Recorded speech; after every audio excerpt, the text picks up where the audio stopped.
Hello, hello, hi, hello everyone. Hello to you, internet friends. How are you all doing? It is Friday. It is Friday, 19th of January, and it is 9 p.m. And this is Citizen Hour. So this is when we usually stick to one topic. But I thought I'm going to try something new today. This is going to be like a deep dive video of sorts, a long ass deep dive video. But of course, it's a live stream, so I will be talking to chat in the middle as well from time to time. Thoda less than usual because there is so much to get through. I will tell you. So today I am listening to you guys basically. So many of you keep telling me to do something on the EVMs and talk about it. So I was a little reluctant initially because, I thought that questioning EVMs is equal to questioning elections, and I am a little wary of that making that assertion. I was at least, but then I thought, hey, nothing in this world is sacrosanct. Everything needs to be questioned. That is something that I truly believe. So why can't EVMs be questioned? And after all, there are doubts that are being raised all the time about EVMs, and it is time to talk about it. So here's what we are going to do. This is a deep dive video. I'm going to tell you some facts about EVMs, and I am going to also take you through pro arguments and counter arguments. So, this is what we are going to do. Okay, so there are some basic facts like how do EVMs work, who manufactures EVMs, which countries use EVMs, and which are the countries that have tried and rejected EVMs. Then there are arguments in favor, which is what is the EC saying, what does it lead to, and I'm also going to show you some videos which are demos by EC and also otherwise how EVMs work. I'm going to take it from very, very basic, okay? And then there are tons of counter arguments to it, starting from Subramaniam Swamy in 2010. Then there is a story of Vemuru Hari Prasad, which I thought was very interesting, so I should include it. There is an EVM malfunction that happened in Maharashtra, which was kind of nuts. Prashant Bhushan did a press conference recently, and of course, a petition has been filed in the Supreme Court to make with a few demands, which I will come to. And also, why not count 100% VVPATs? That's basically the demand they're making. And then the last part would be theories and doubts. Okay, I had initially named this section conspiracy theories or whatever, but then I think these are theories and some legit doubts, right? Starting with Aadmi Party's demonstration, which we will see. Then the EVM malfunction in Maharashtra, I've already, oh, ye yahan pe do baar aa gaya. Sorry. And then there is Prashant Bhushan's press conference, which we will watch. And there is the Kanan Gopinathan theory as well. So there's a lot of things to do. And reading chat only, I want to add one more. Black glass क्यों है? That is a big thing which I think we need to talk about as well. वो end part because पहले से शुरू करते हैं, right from the beginning, okay? Yes, friends. So that is the plan. That is the plan. Hello, chat. Hello. How is everyone doing? Again, this is a bit of an experimental video. It is a deep dive video, and I'm pretty sure I'm trying to create like a rewatch value, especially for this one. So forgive me if this is the first time you're visiting my stream, and this is how it goes. Or why am I apologizing? This is how it goes. Yeah. Are the EVMs okay? I just realized I have put like a caps lock S on the thumbnail. I need to correct that, which will happen after this stream. But people are like, no. So here's the thing, guys. I know there is going to be a lot of outrage that will come not my way, but come the EVM's way. a lot of people have been raising a lot of questions about EVMs. I absolutely understand that. And think of this as part one of maybe we will do a part two later. These are some of the things that I think at a very basic level we should know. But after that, if you feel like I haven't covered anything, please do let me know. I would be very happy to do a part two of this, going much deeper into this. Okay. So thank you so much, Sheena Varghese Joshi, for the basic support. Thank you so much. And Anurag Gaur, thank you so much. Thank you so much for supporting the stream. And if you like the content, please do consider supporting.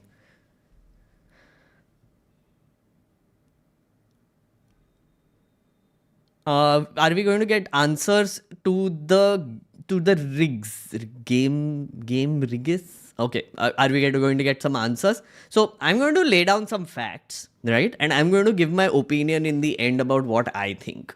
Okay, so I'm not sure if you will get answers, but the hope is that it will help you arrive at an answer. So yeah, and I'm going to give my opinion in the end as well. And beach me also whenever I feel like it. This is the most important thing to discuss for now, and I appreciate you taking this up. Shivam, thank you so much. I mean, I'm also happy that I'm taking this up. I had to do a lot of reading. I had to do a lot of video watching and a lot of things. So yeah, you will see. ECI wants us to believe that there is no device inside the EVM because they want us to prove that without opening it all, then what's the point? Ranaditya. Again, there are many doubts. There are doubts on the VVPAT as well. There are doubts on the actual machine as well. So there are layers of doubts all over the place, and I have everything there. So we will talk about that. Why are my comments getting deleted? I can see your comments, Harsh.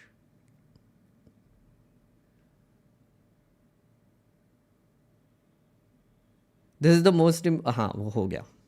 Anyway, let us begin, friends. Let us begin. Let us begin. Yeah.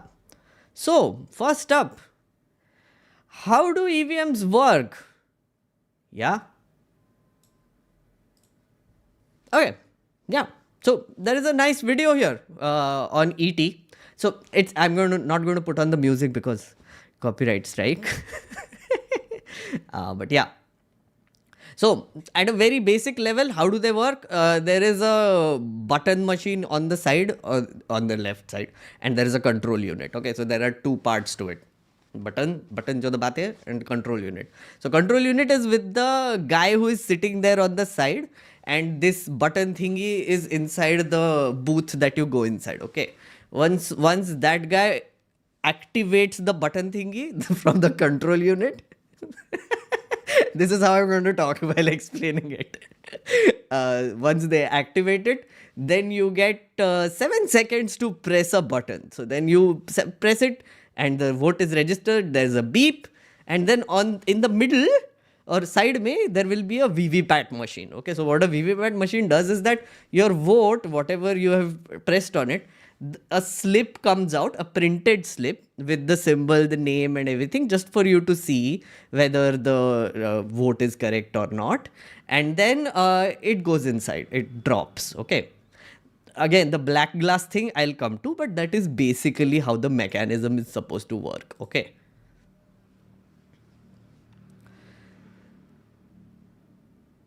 So yeah, so the control unit is with the polling officer. I'm going to spadden this up. Spad kar diya thoda. Spad.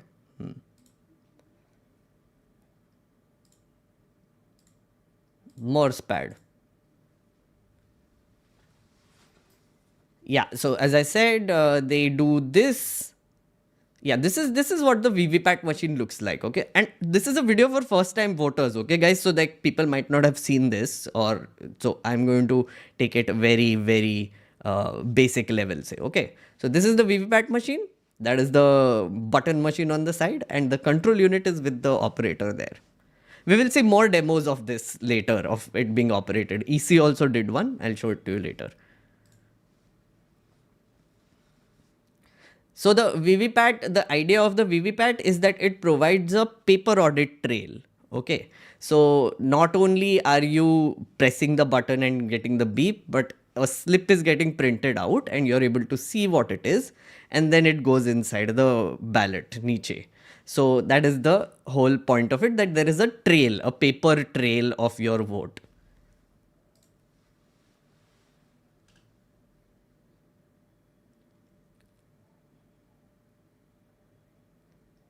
The thing about VVPATs is that when the slip comes out, there is a light that goes on, which lets you see that VVPAT slip, and then the light goes off after 7 seconds. Okay, so you see the slip, and then the light turns on. Well, the light turns on, you see the slip, and then the light turns off, right?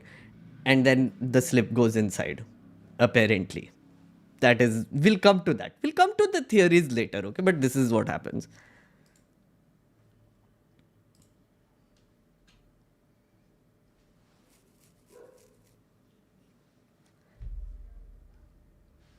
Slip is dropped into the box. Yeah, and then how are the votes counted?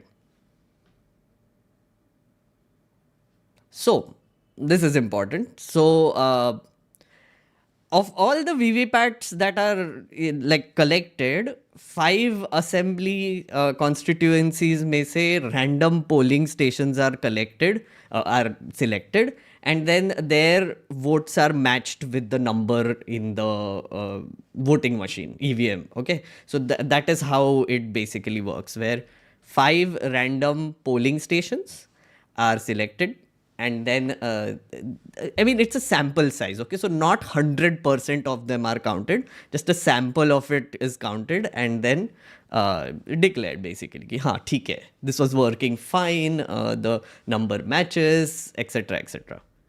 But in case there is a mismatch, important, in case there is a mismatch, the VVPAT number is counted as final. Okay.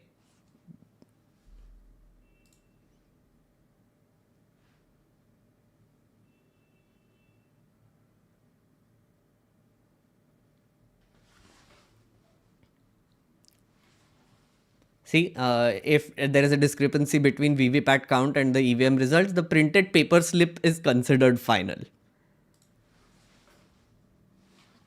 How safe are EVMs and VVPATs?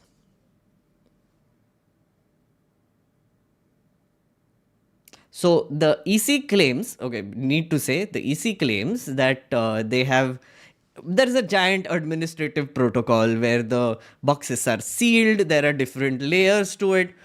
There is a machine mein button which is supposed to show you result 1, result 2. So that button is sealed, and then the thing is put inside another case, and that is sealed, and then that is taken to the stronghold until counting day. And it is only brought out of the stronghold after it is declared that the counting has started. Okay, so that is the basic premise of how security works.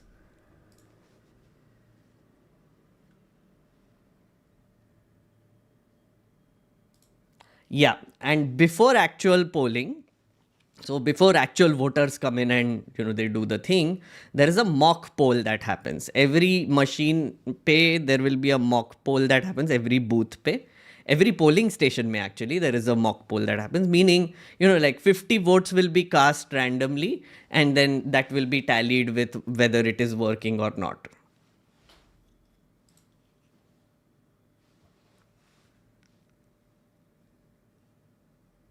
VVPATs are kept in strong rooms. And of course, there is CCTV surveillance and safeguards and security in place so that there is no tampering.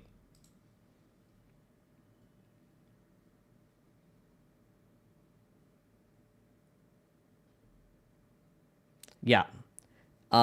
So apparently, electricity is not required to run any of this. But the thing is, electricity is not required to run the the EVM itself and the control unit. There is a battery there. I'm a little unsure about VVPAT. I mean, if chat knows more, does the VVPAT also operate without electricity? Because the VVPAT has a printer inside, right? Maybe it does. Again, like it might be a tiny printer, like one of those slip machines, like, credit card machine type things. But I'm assuming that everything here works on batteries.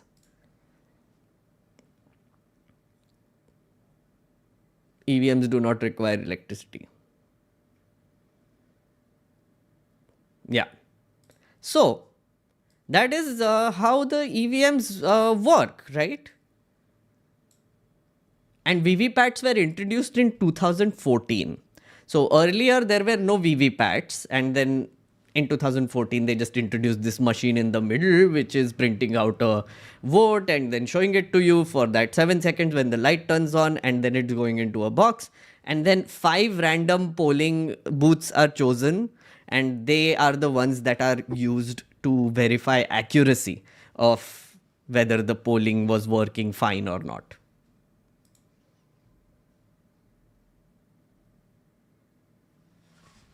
No wires at all. It has a battery. Yeah. Tampering happens through radio waves. Okay.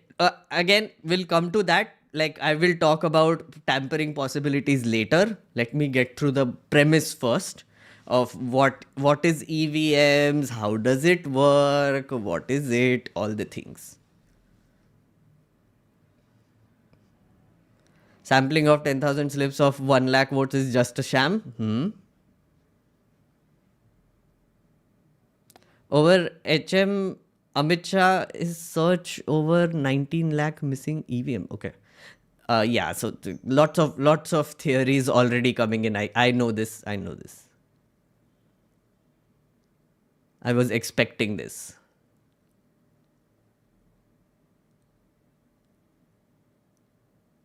Just to be clear, so there is a VVPAT in every EVM, but only a few of them are randomly selected for actual paper slip counting. Yes, Niranjit, that's exactly it. So every machine will have a VVPAT. So when you go to vote, you can press on the button and you will be able to see the vote when the light turns on and the slip goes inside, whatever. But when the actual verification is done, 100% of those ballots will not be counted. Only 5 polling booths will be randomly selected from every constituency, assembly constituency, and then those will be verified. So the number can range from, like vote wise, it can range from 2,000 votes to 20,000 votes. I mean, again, there are different estimates because it's wildly varying how many voters go where. So 5 will be randomly selected, and then they will be verified and then assumed that the entirety of the rest of the election is okay if that is happening. Hey Barun, thank you so much for the super chat. Much appreciated, friend. Much appreciated.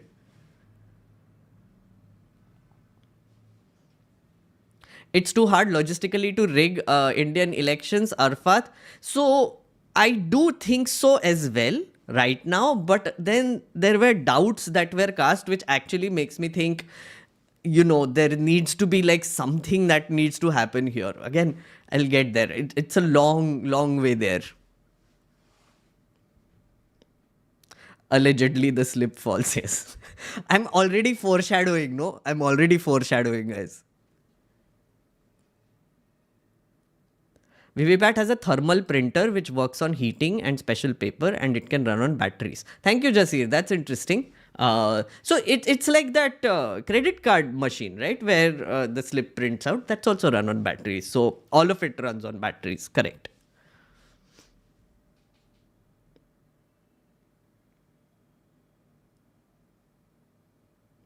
Meghnath sir, क्या आपको विमो sir का कोई अच्छा video या article है which shows there is no historical proof of Ram existing? Again, Rajkumar, not the time to talk about Ram, okay?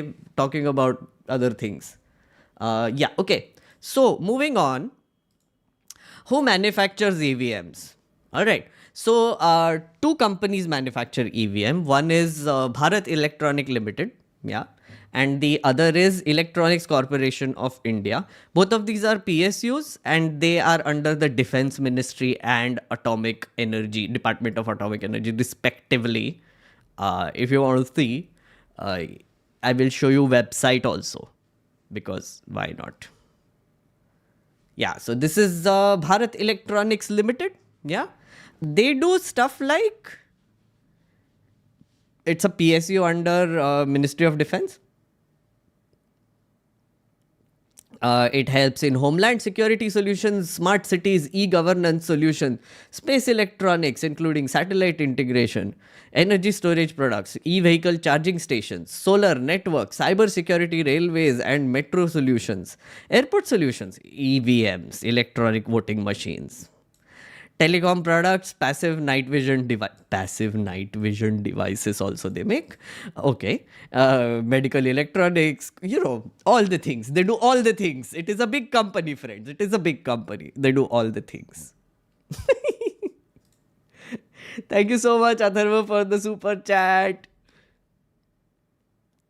Yeah, so and I checked their shareholding also, just to be safe, okay, to see whether they're actually a PSU, because कभी-कभी कुछ गड़बड़ हो सकता है. So central government has a 51.14% share in this company, Bharat Electronics, okay, and 18% mutual funds, yada yada yada. Basically, government has majority. So,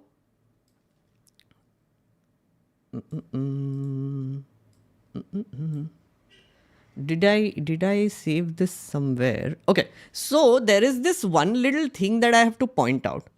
EVMs were used earlier in, it started in 1998, but between 2000 and 2005, there was like this version of EVMs that were manufactured, which had some problems apparently. Like, they were not updated enough, etc. Then they came up with the M1 models. This company and the other one, they came up with the M1 models.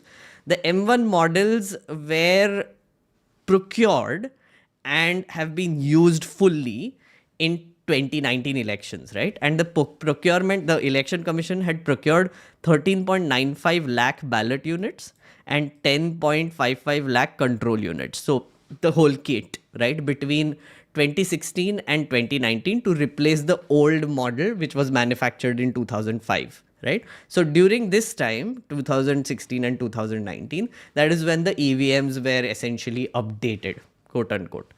And the reason being that, VVPAT compatibility, they look better, I guess, more ergonomic. And so tamper proof, which I'll come to. Yeah, we'll come to that. So that is the whole point of who manufactures EVMs, right? Which other countries use EVMs? So India has been using EVMs since 1998. Britain and France both rely on paper ballots. So Britain, who we took our democracy from, yeah, those people, they still use paper ballots, and France as well. Okay. US uses a combination of direct voting machines to read the vote marked on the ballot papers and also ballot papers. Okay. Direct vote recording machines are used in 27 states, while 15 states use machines with paper trail audit machines like a VVPAT.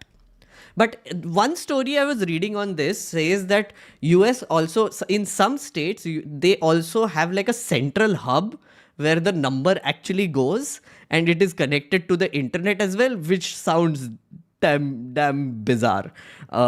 Because one of the big selling points of EVMs here is that it is not connected even to electricity. It is not connected to any sort of internet device. It is not connected to any sort of external device. And the ballot itself, the EVM machine itself, is like a calculator. It is a very simple circuit mechanism, and the whole program is hard coded into it. So it is a read-only machine. You cannot write anything into it. That is the EC's claim. Okay. So you cannot change it once it is designed apparently and programmed. So at present, Namibia, Nepal, Armenia, Bangladesh, Bhutan, Australia, Belgium, Bulgaria, Italy, Switzerland, Canada, Mexico, Argentina, Brazil, Chile, Peru, and Venezuela. Yeah, they are the ones that use VVPAT machines. Sorry, VVPAT क्यों बोल रहा हूँ मैं? EVM, electronic voting machines. In Africa, fun fact, friends, Namibia uses Indian EVMs.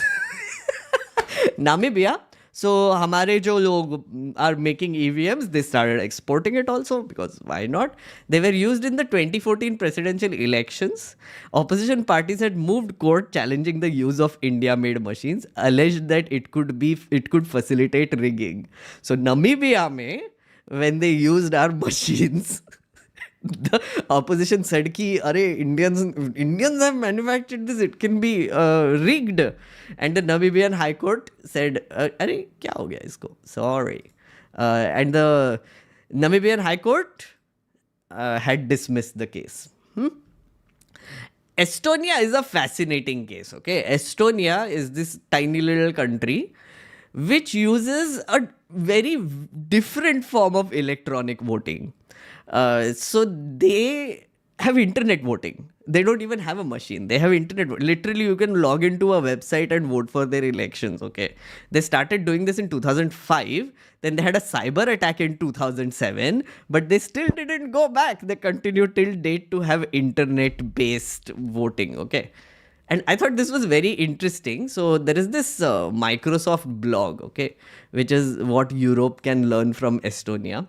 I just wanted to take you through how this works. Okay. So securing the internet voting process is similar to the way we secure high importance information systems such as banking and critical infrastructure. The trick is to guarantee secrecy of votes. To do this, the ballots are immediately encrypted on the computer that you vote, and they are decrypted centrally by the election commission once they are anonymized. There is no tag of who voted how, so that's to maintain secrecy and privacy.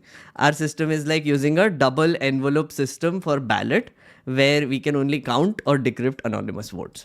Okay, so essentially, there's like this whole encryption process in the middle, which prevents them from even knowing who is the voter there. And the way it works is that you can genuinely log into a website, enter your citizen ID, then the candidate list shows up, you vote, and then you're done. Basically, that's it. And they have done it despite a hack, which I thought was very fun. So just mentioning it. And which are the countries that have tried and rejected EVMs? Okay, so Germany had introduced electronic voting in 2005. The Federal Constitutional Court in 2009 held that the use of EVMs was unconstitutional and observed that such a practice lacked transparency. EVMs were imported from a private company in Netherlands. See, Namibia they're importing it from India. Yahan pe they were importing it from a private company in Netherlands. And those were reported to have deficiencies. So October 2006, Netherlands, which was giving them the machines, also banned EVMs. Then 2009, Italy and Ireland also put a close on EVMs. So these are the countries which tried and then sort of went back on it. In US, there are multiple states which had tried it, but they are also going back. Dhire dhire, the number seems to be increasing right now. They're going back to paper ballots. So those were the basic facts, friends. Basic facts, basic facts.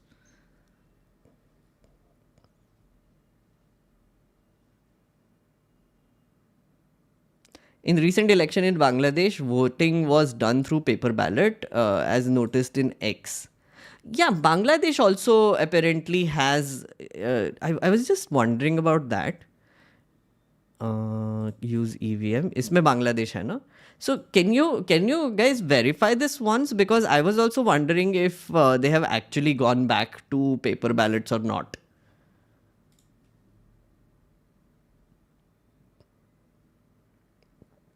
I would love to see a members debate on this topic. I will first lay down the land, lay down the facts, and then maybe we can have like a discussion on it. All the liberals are promoting Pitroda's narrative. There is no reason to waste time on irrelevant topics like ballot paper versus EVM. Hamish, here's the thing, friend. You're welcome to not watch this. It's okay. Again, I repeat what I said in the beginning. Nothing in this world cannot be questioned. If it's EVMs, sure, they can be questioned. Why not? Raising doubts is not a crime. Yeah. Like spreading conspiracy theories seems to be okay these days. So I'm just giving you facts as they are. And then some theories uske baad.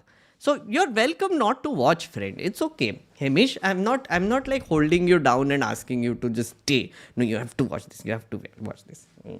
And Pitroda's narrative क्या है मुझे पता नहीं. मुझे पता है कि like Subramaniam Swamy wrote an article way back in 2010 and many things have followed. He filed a case after that. There are many other people that came up. Kanan Gopinath, Prashant Bhushan, ADR. There are many people who have raised doubts on EVMs and have been doing it for years now.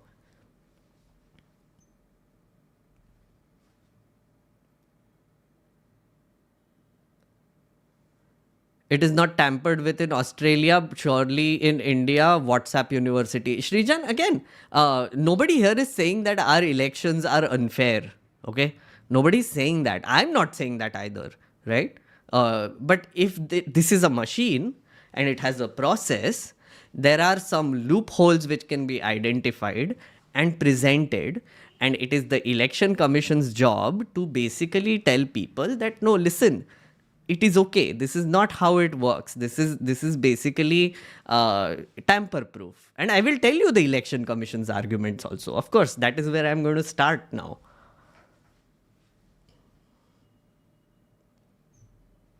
Thank you so much, Sankalp, for the support.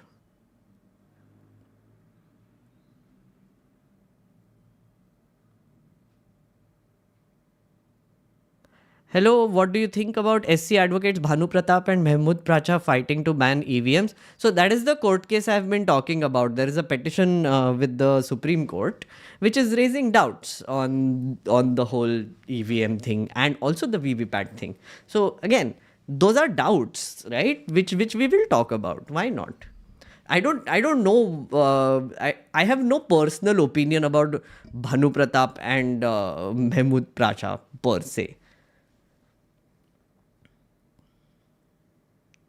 Election Commission of India has flagged over 6.5 VVPAT machines as defective. So there were like instances earlier of VVPAT machines malfunctioning in earlier elections when they were first introduced, lots of them. But now apparently the numbers are okay.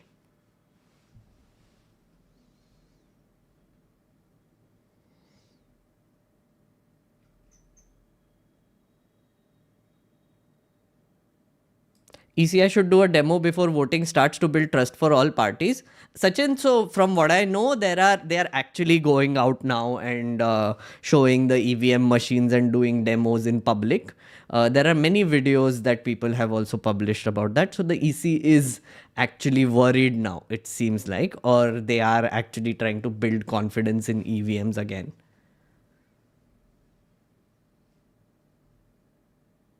ECI always allows parties to come and hack the EVM. Why don't they go to ECI office and show their skills and hack? Only creating doubts in the minds of gullible Indians. Anonymous Medico, so they have actually done this. Fun story. Yeah, they have done this.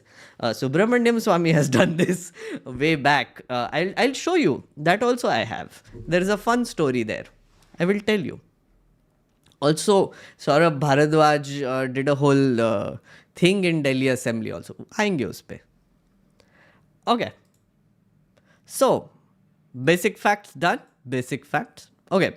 So, what are the arguments in favor of the VVPAT? I keep saying VVPAT again. The EVMs. Okay. First, I'm going to talk about arguments in favor.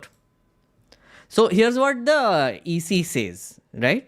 They say that the EVMs cannot be hacked or manipulated. Political parties across the spectrum have expressed doubts, but the Election Commission maintains that EVMs are okay. But, and this article also notes, not all countries use EVMs. Do not fall for that. Someone had told me कि हाँ सभी तो जगह EVM use. No. Only 20 to 25 countries use EVM. A lot of them tried and they have actually taken it back as well with doubts in their mind. Okay. So again, I repeat, nothing is sacrosanct. In those countries, their voting mechanisms were questioned. Some courts said yes, some courts were like, nah, we are still going to go with this. So, yeah, depends, right? We live in India. We use EVM, okay? But that doesn't mean that everybody else uses EVM. That's just not a thing. Anyway, but Election Commission says 275 safety protocols make EVMs tamper-proof. No internet port, so no, it means no Wi-Fi, Bluetooth, wireless signal, right? As I said, and it runs on batteries.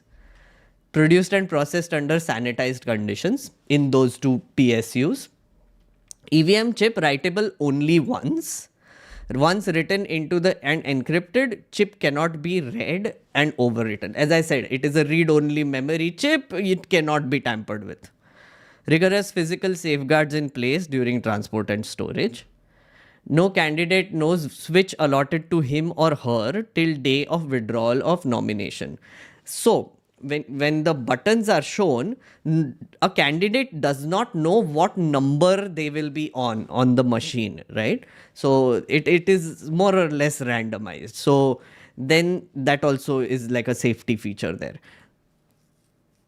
Serial number of switch allotted to a party may vary from constituency to constituency. Of course, depends on the candidate. So, in one constituency, BJP might be on number 1, it might be number 3 in somewhere, number 6 in somewhere. It depends, right? Before start of election, EVM switch fidelity tested with VVPAT before political party agents. So, when the polling test happens, there are political party agents that are present to see whether the machine is working properly or not. Every polling booth, every political party has a polling officer present who will check whether it is working or not, right? EVMs cannot be stuffed as each vote takes 7 seconds to register. Malfunction can be easily detected.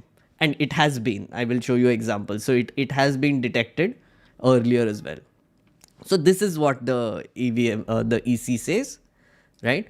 And then there are some other arguments that are made in favor of the machines. Okay.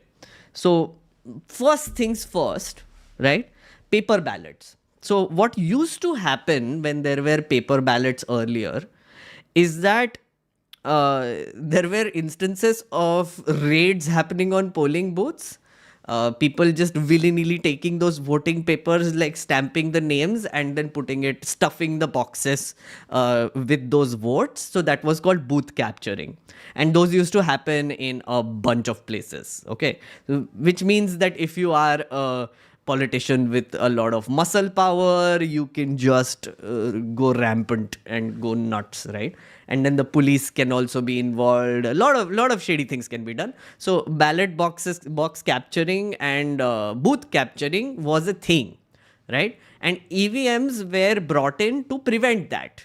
Because now what happens is that you cannot just constantly keep pressing the button, right? Because the control unit is separate from the EVM machine itself. That is connected and there is a polling officer that sits there. So the polling officer has to activate it. Only then can you vote, and then 7 seconds you have to keep it. And then once the beep goes, that is when the vote is counted, right? So nobody can just walk into the polling booth and go like, INC, INC, INC, INC. ऐसे नहीं कर सकते. Okay, so this is like a fail-safe to prevent booth capturing. So it also, the other thing is when you have paper slips, yeah, you have to manually count them. And while manually counting, there might be errors. So when you have an electronic machine that is counting, like a calculator, so then it is much more accurate that way. The voting that happens is much more accurate rather than the paper ballot. Okay. And oh yeah, of course, the other thing with paper ballots is that the counting can take ages. Okay, 70 lakh voters, 80 lakh voters, whatever, general elections may, you have to count all those papers. So the election commission says that, because that is such a big exercise by itself, it will take days for them to do it. So it is better to have the EVM because the counting can be done very quickly. Each seal is opened, the number is seen, result is seen, announced, and then the next one is opened, number is seal is broken, number is seen, announced, things like that. So the counting is much faster this way. Plus it is cost efficient because paper ballot के लिए क्या लगता है? Paper. So a lot of paper is required. So yeah, that is another reason. Okay. Now we are going to watch the EC demo. Okay. So this is the election commission official demonstrating.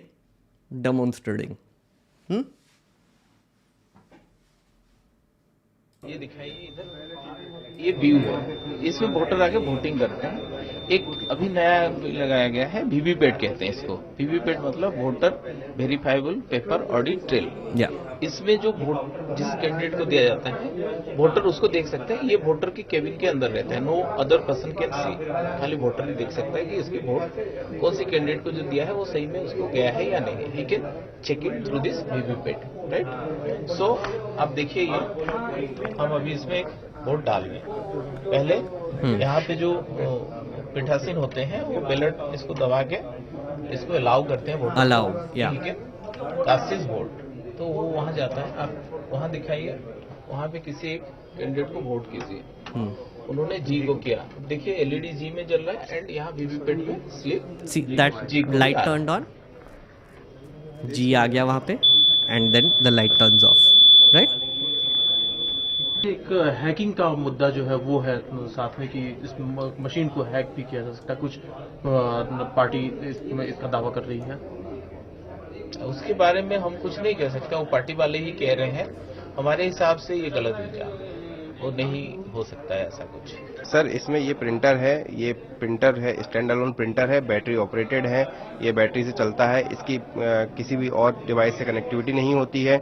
इस device को हम control unit से connect करते हैं और उसके बाद में जब हम बैलेट प्रेस करते हैं, पीठासीन जब बैलेट प्रेस करता है, उसके बाद में अगर कोई भी वोटर आता है, वोटिंग कंपार्टमेंट में ये दोनों मशीनें रहती हैं, ये पीठासीन के पास रहती हैं। जब हम कोई भी बैलेट बटन दबाते हैं तो उस नाम का प्रत्याशी का स्लिप इसमें से निकलती है और वो स्लिप कटके उसमें गिर जाती है।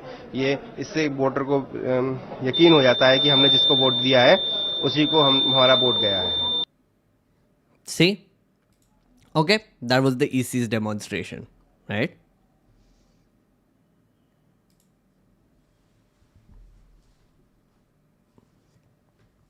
Okay, now, if you are someone who absolutely 100% trusts the EVM and the VVPAT machine and the process of the election commission and the election commission itself and the manufacturers and the government and basically the free and fair elections as we have it, then you need to stop watching this video right now.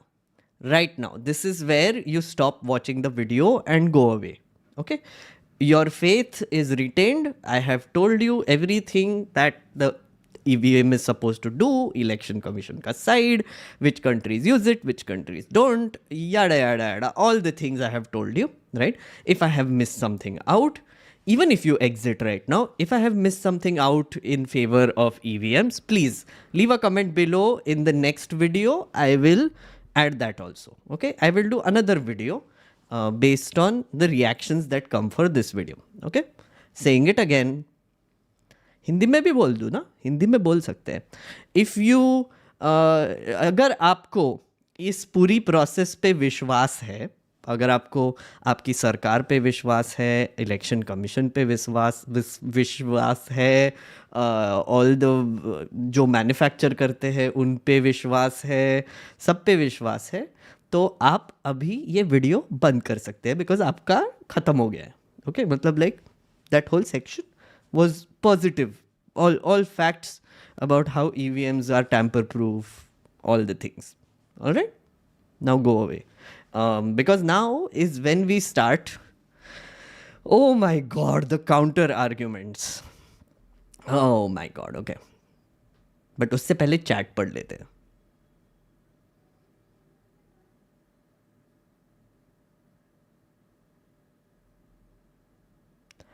बोल दो हिंदी में, संस्कृत में भी बोल दो, to be sure. मराठीत बोलू का मी? मराठीतही बोलतो ना. अरे ऐका हो, ऐका, तुम्ही जे बघताय तुम्हाला मराठी समजतं ना. तुम्हाला समजा EVM वरती 100% विश्वास आहे.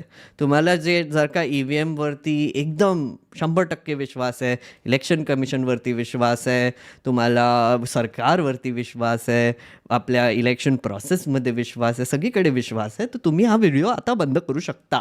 ओके, नका बघू पुढे, बघूच नका, बघू नका. कारण की मी जे पुढे बोलणार आहे त्यांनी तुमचा थोडासा फेथ जो आहे ना तो असा डगमगायला लागेल. फेथ डगमगाने लगेगा. Faith will start डगमगाविंग.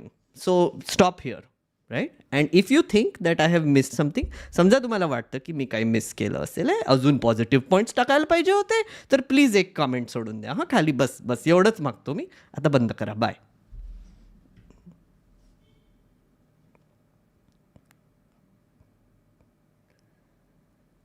You have evoked my faith, now revoke my faith. What is this Oroboro? What is this behavior?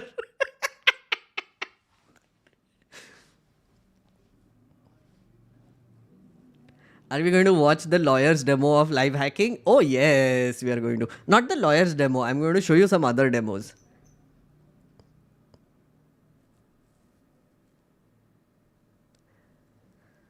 Waiting for your Marathi channel, Atharva Dingankar. अरे सर, मी ना मराठीत करीन आहे. मी प्रॉमिस केलं होतं. विचार करतोय की याच चॅनलवरती करायचं की दुसरीकडे करायचं, दुसरा चॅनल बनवायचा. But then I have to open a new channel, फिर उसका management, it will be intense to no.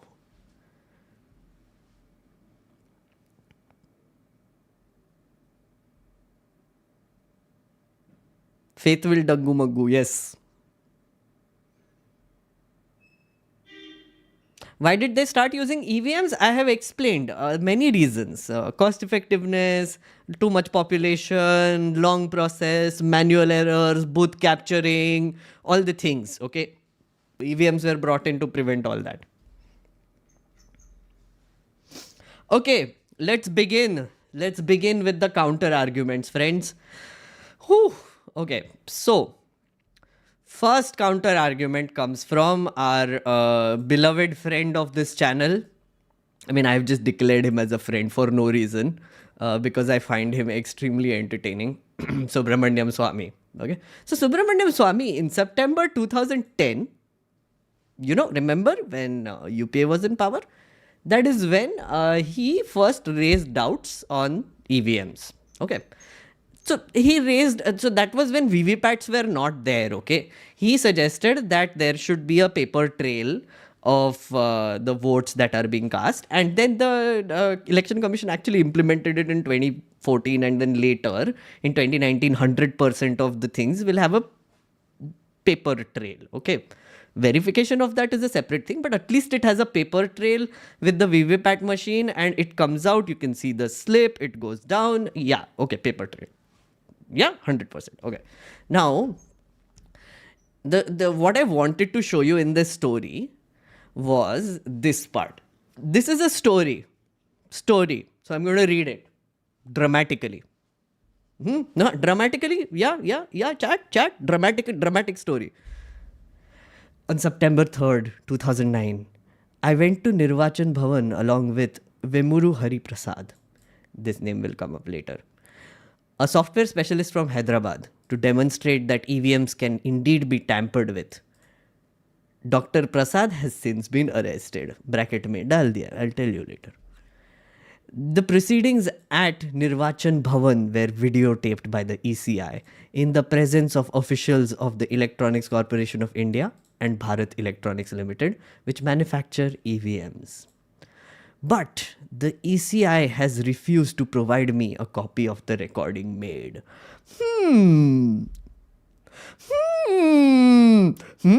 Doubtful noises, doubtful noises. Dr. Hari Prasad was given an EVM and asked to give a demonstration. He efficiently went about seeking to prove that it could be tampered with.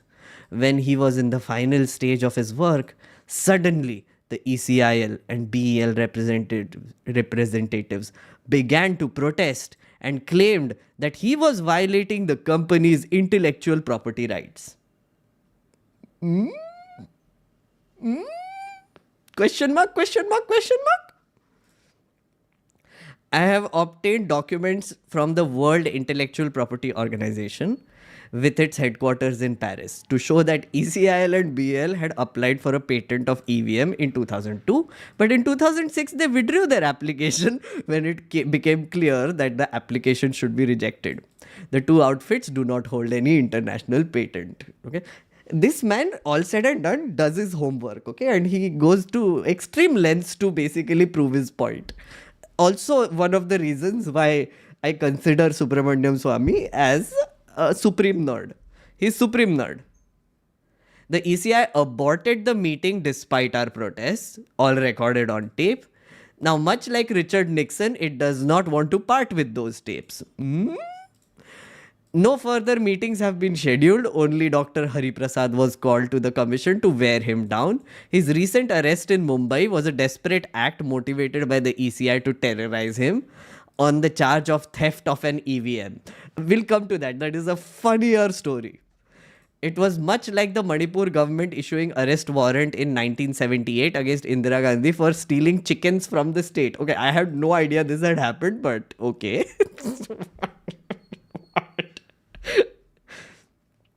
It thus became necessary for me to file a writ petition before the Delhi High Court.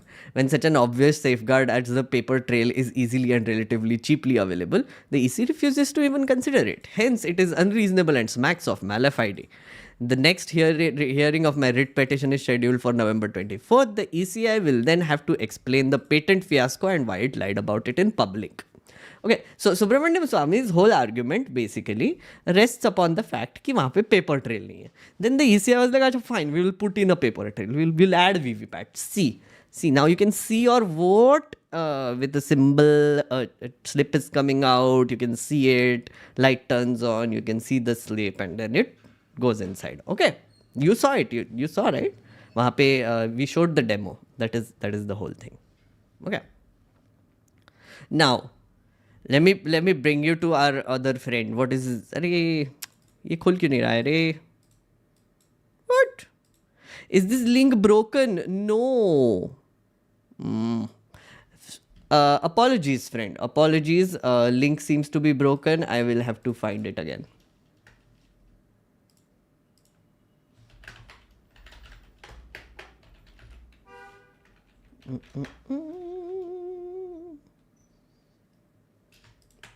Yes, found it. Okay. This is a hella amusing, okay, friends? Hella amusing, hella amusing.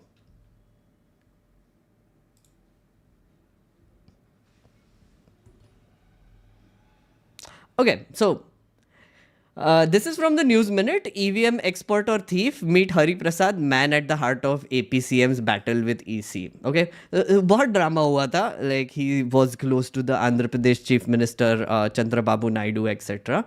This is an article from April 2019. Who is Hari Prasad? Hari was the managing director of a technology solutions firm based in Hyderabad called Net India Private Limited. In 2012. In 2010, he had extensively spoken about EVMs and claimed that they could be hacked. In an interview to the Quint in February this year, he said, "Somebody called me up who was a part of the election commission and said, I want to get you a machine as you are claiming that you can hack the machine. Will you be able to do it if we give you an original machine?" We said yes.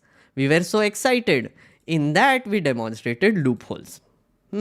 Hari said that one loophole is the ability to attack the display unit, which shows who the vote was cast for. And the second is the ability to manipulate the memory and simply change the number of votes that each party polled per machine. Okay. So 2 points have been brought up here. I will tell you the first one quickly. The second one I will explain with another video. The first is display unit. Okay. So you know the EVM machine, you saw the EVM machine, right? It has a unit, like, you know, the number will show when you point the result ka button dabaye, so the number will show. Okay, these many votes cast for party A, B, C, D. It's like a run through that happens. His whole argument is that what if the display is changed? So there is a real display piche and there is a display on top of it which has been manipulated, so it can just be whatever you want. It can show whatever you want, right? Oh my god. That is one. The second one, I will let Saurabh Bharadwaj explain later. That one is a little mind-blowing and complicated. But this was one simple way to do it. We did the attack, but we didn't keep silent. We wrote a paper on that and released it. After that, I went to TV9 and presented the video. We showed the video. Hari claimed that he also displayed the number of the EVM's control unit, as the EC claimed that it was a look-alike machine. So after he did this, EC claimed that he used a look-alike machine, but he is claiming that I got an actual machine and I have managed to manipulate it and change and hack it. Okay. While Hari claimed that the machine was sent back to wherever it came from. So he, I think, gave it back, I guess. The EC at the time filed complaint of theft, accusing Hari of stealing a machine. So, yeah. So basically the EC's problem is that you have stolen the machine, not that you have hacked it. Not that you have bypassed the security features and done it. Okay. He was arrested in August 2010 and released on bail 8 days later. The court observed that the case of theft doesn't stand legal scrutiny as there was no dishonest intention behind the move. Okay. This, friends, sorry, थोड़ा सा इसको ना बड़ा करता हूँ मैं, because important, right? Read this line एक बार. Court observed that the case of theft doesn't stand legal scrutiny because there was no dishonest intention behind this move. Just want to make a disclaimer at this point that I have no dishonest intention behind this video. I am providing information. I am providing doubts. I am providing theories. Okay. So yeah, there is no dishonest intention behind this move, and neither have I stolen any EC machine to do it. I'm just gathering information and I'm giving it to people. Okay, giving it just ऐसे like अर्पण कर रहे हैं हम. Hey, Chikur, thank you so much for the super chat, friend. Thank you so much. For a minute, friend, like Nikhil वागलेचे channel open झाले की काय? बरेच रुरल पब्लिक म्हणतात EVM हॅकिंग खासदार इलेक्शनमध्ये जास्त होते. Your comment please. What Chikur is asking is that rural public says that the EVM hacking usually happens in MLA elections more, assembly elections more. What is my comment on the same? Again, depends, right? You know, the thing is, I am trying to present arguments telling you that there are many loopholes in the EVM itself, in the machine, in the process, which can be questioned, right? I am not saying that X election was rigged versus Y election was not rigged versus Z election will be rigged. Okay. I'm not saying that. I'm saying nothing is sacrosanct. Everything can be questioned. मराठीमध्ये म्हणायचं तर सगळ्या गोष्टींवरती आपण प्रश्न उभा करू शकतो. डिपेंड्स की नाही, मराठीत प्रॉब्लेम हाच आहे, मला थोडंसं एक्सप्रेशनमध्ये त्रास होतो. But ya, you get the point. Nothing is sacrosanct, everything can be question. Okay. Also, this man got a Pioneer Award by United States, okay? Electronic Frontier Foundation.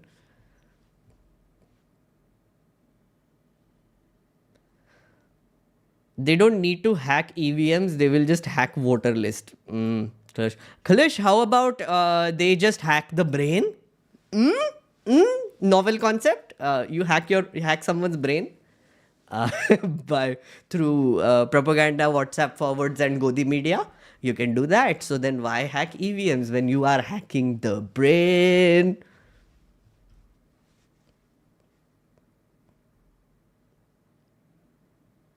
I wouldn't let them draw stuff on fighter planes either. Okay.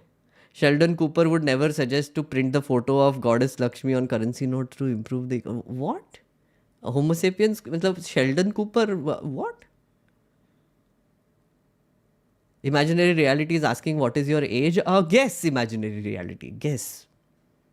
It is a mystery. Subramaniam Swamy is like Sheldon Cooper if Sheldon Cooper was bit by a radioactive Hindutva spider. That's a good way to put it, Bharadwaj.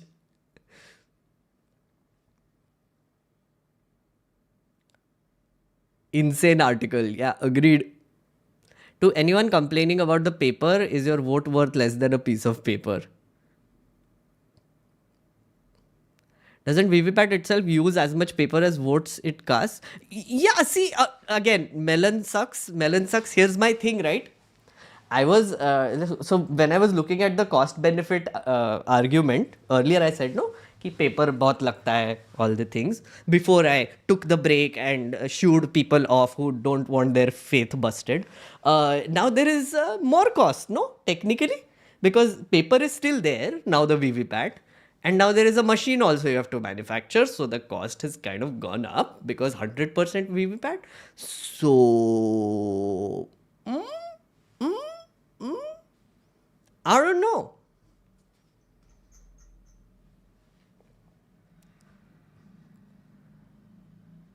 Can you make this a video essay? Arvind, I wanted to do this, friend, which is a deep dive video. Again, guys, if you are now joining in, you will have time codes later. You can just check the time codes and you can go through all the chapters and everything, okay? This is not just a tech problem, but also design. So any machine that has been made by a human can be hacked by a human. It is simple. It is simple. Any machine hai, it is a machine. There can be hundreds of different ways to manipulate it, right? There is no like real way to say that, oh, it is unhackable. It just cannot be tampered with, right? And there are now many theories about how the VVPAT machine, which was actually brought in to make this more transparent, is the reason why the rigging is happening, which kind of blew my brains away. We will get there slowly. Much mind-blowing things coming, okay? So yeah, this was the story of our friend Hari Prasad, right? Now, there's another story which I wanted you to see. This was in Mumbai Mirror on October 24th, 2019. Okay, 24th, 2019. At these polling booths in Satara, no matter which button you pressed on EVM, votes went to BJP. EC official accepts allegation. So this allegation was made, the EC accepted it. So it is not an allegation anymore. It is the truth, right? See how that works? See how that works? While there were several incidents of EVMs manufacturing across the state during the voting of 2019 Maharashtra Assembly elections on Monday, in Satara, all votes went to ruling BJP no matter which button the voter hit on the EVM. These serious allegations of malfunctions have been acknowledged by the Election Commission officials in Satara as well. The said incident came to light around 11 a.m. and by the time it was acknowledged, nearly 200 people from the area had already voted. Some voters in Navlewadi village of Koregaon constituency in Satara district had cast their vote for another candidate. However, the VVPAT slip showed that their vote has been cast in favor of BJP candidate. Remember this. Remember this one line. No, just like weld it to your brain. Okay, right now. Following this, the villagers brought it to the notice of the polling booth officer. Initially, officers did not pay heed to their claims, but later, police had to intervene. The officers checked the machines and found their claim to be true. Soon, the faulty machine was replaced with a new machine. In Satara, voting was being held for the assembly as well as the Lok Sabha by-poll. In another incident related to EVM in Chandrapur, far away, 2 people were caught carrying voting machines in a private vehicle. The incident took place in Durgapur area, Ballarpur constituency, from where Finance Minister Sudhir Mungantiwar is contesting. Mungantiwar. Did I pronounce it correctly? I think I did. However, the district collector said that the machines were not used during voting but were for a reserve stock. Okay, so this also keeps happening.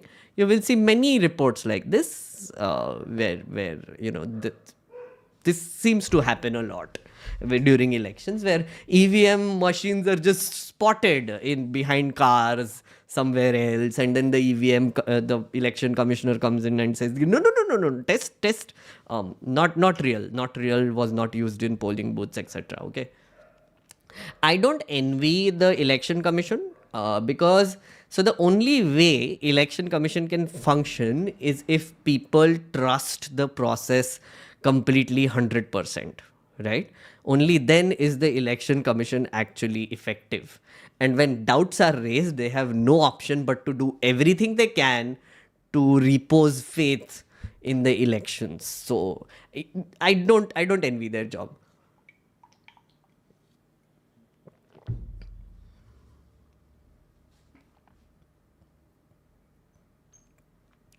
EVM वर आम्ही का गैरविश्वास दाखवतोय याचं उत्तर.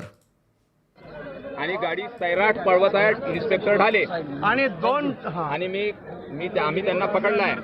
त्याच्या पहिले ते हातामध्ये अर्धा kilometre अंतर हातामध्ये मशीन घेऊन चालला एक माणूस. त्याला नाही पोलीस सिक्युरिटी नाही, काही नाही. So he's saying, I'm translating, he's saying कि I chased this man who was walking with an EVM machine on the street, and then he got into a car and then they started chasing this fellow. आता यांचं म्हणणं आहे ढालेंचं की आम्हाला 2 मशीना मिळाल्या होत्या मूलवरून रिकाम्यावाल्या. मी त्या 2 मशीना गाडीत टाकून इथे आणल्या. He's saying that these guys told them that they got 2 machines from a polling booth, empty machines. आणि आता या गाडीमध्ये आम्ही चेक केलं तर गाडीमध्ये 3 मशीन आहे. And then they found out that there are 3 machines, not 2.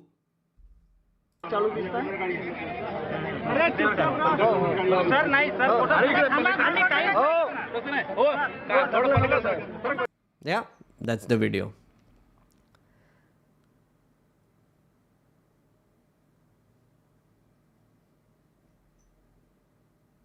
The exit polls have predicted clear sweep for BJP Sena alliance, that too with a thumping majority.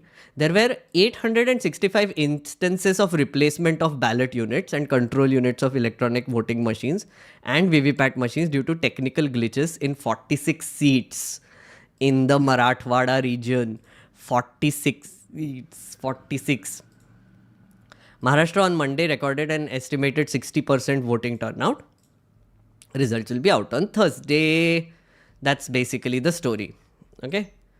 As I said, you will find many instances from time immemorial of random incidents keep happening like this, which is kind of worrying in a lot of ways.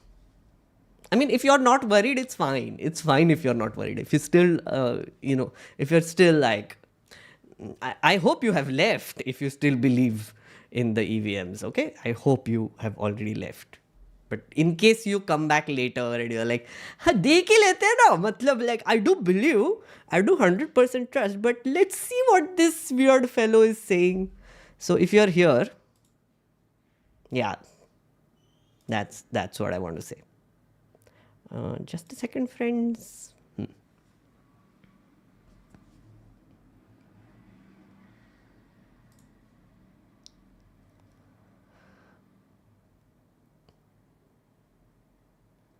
Why would the faulty machines get stuck on the BJP symbol only? Homo sapiens, your guess is as good as mine. I have no idea.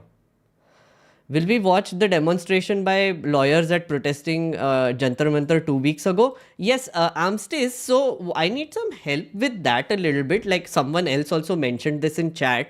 I think I had seen that video somewhere. I'm not able to find the link. So I'll just check, okay? Like we will find it. I want to see that as well.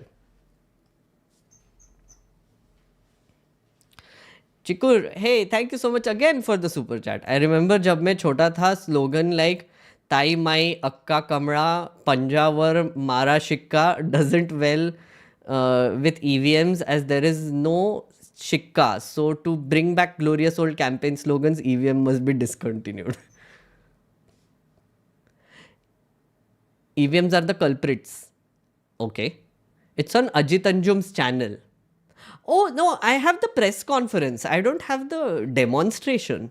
I saw the press conference. Was there like a separate demonstration that happened? As I wasn't here from the start, I wonder if our current direction given by the instincts is more of a glitch or result of an individual attempting to create chaos rather than an organization deliberately sabotaging our efforts. No, the thing is, if there are doubts to this whole process of election, it is only legitimate that we express those doubts and the EC does something about it. That is pretty much it. And I have solutions in the end. Don't worry. I'm not saying EVM hatao and all. Like, I'm not on that camp at all. I have some suggestions which is like, oh yeah, you keep EVM. Okay, it's okay. But then there are some other constructive suggestions that have come from the petition team also, which I'm okay with, right? Which I'm all on board with that one. So Shrijan is saying, of course, doubt should be taken forward. Yes, of course, Shrijan. See, you know, if there are doubts, it is only legitimate that we ask those questions. And, the thing is, it will only improve trust in elections, right? So the election commission's job, primary job, is to make sure that the elections are free and fair and transparent, right? And that, oi, ye kya?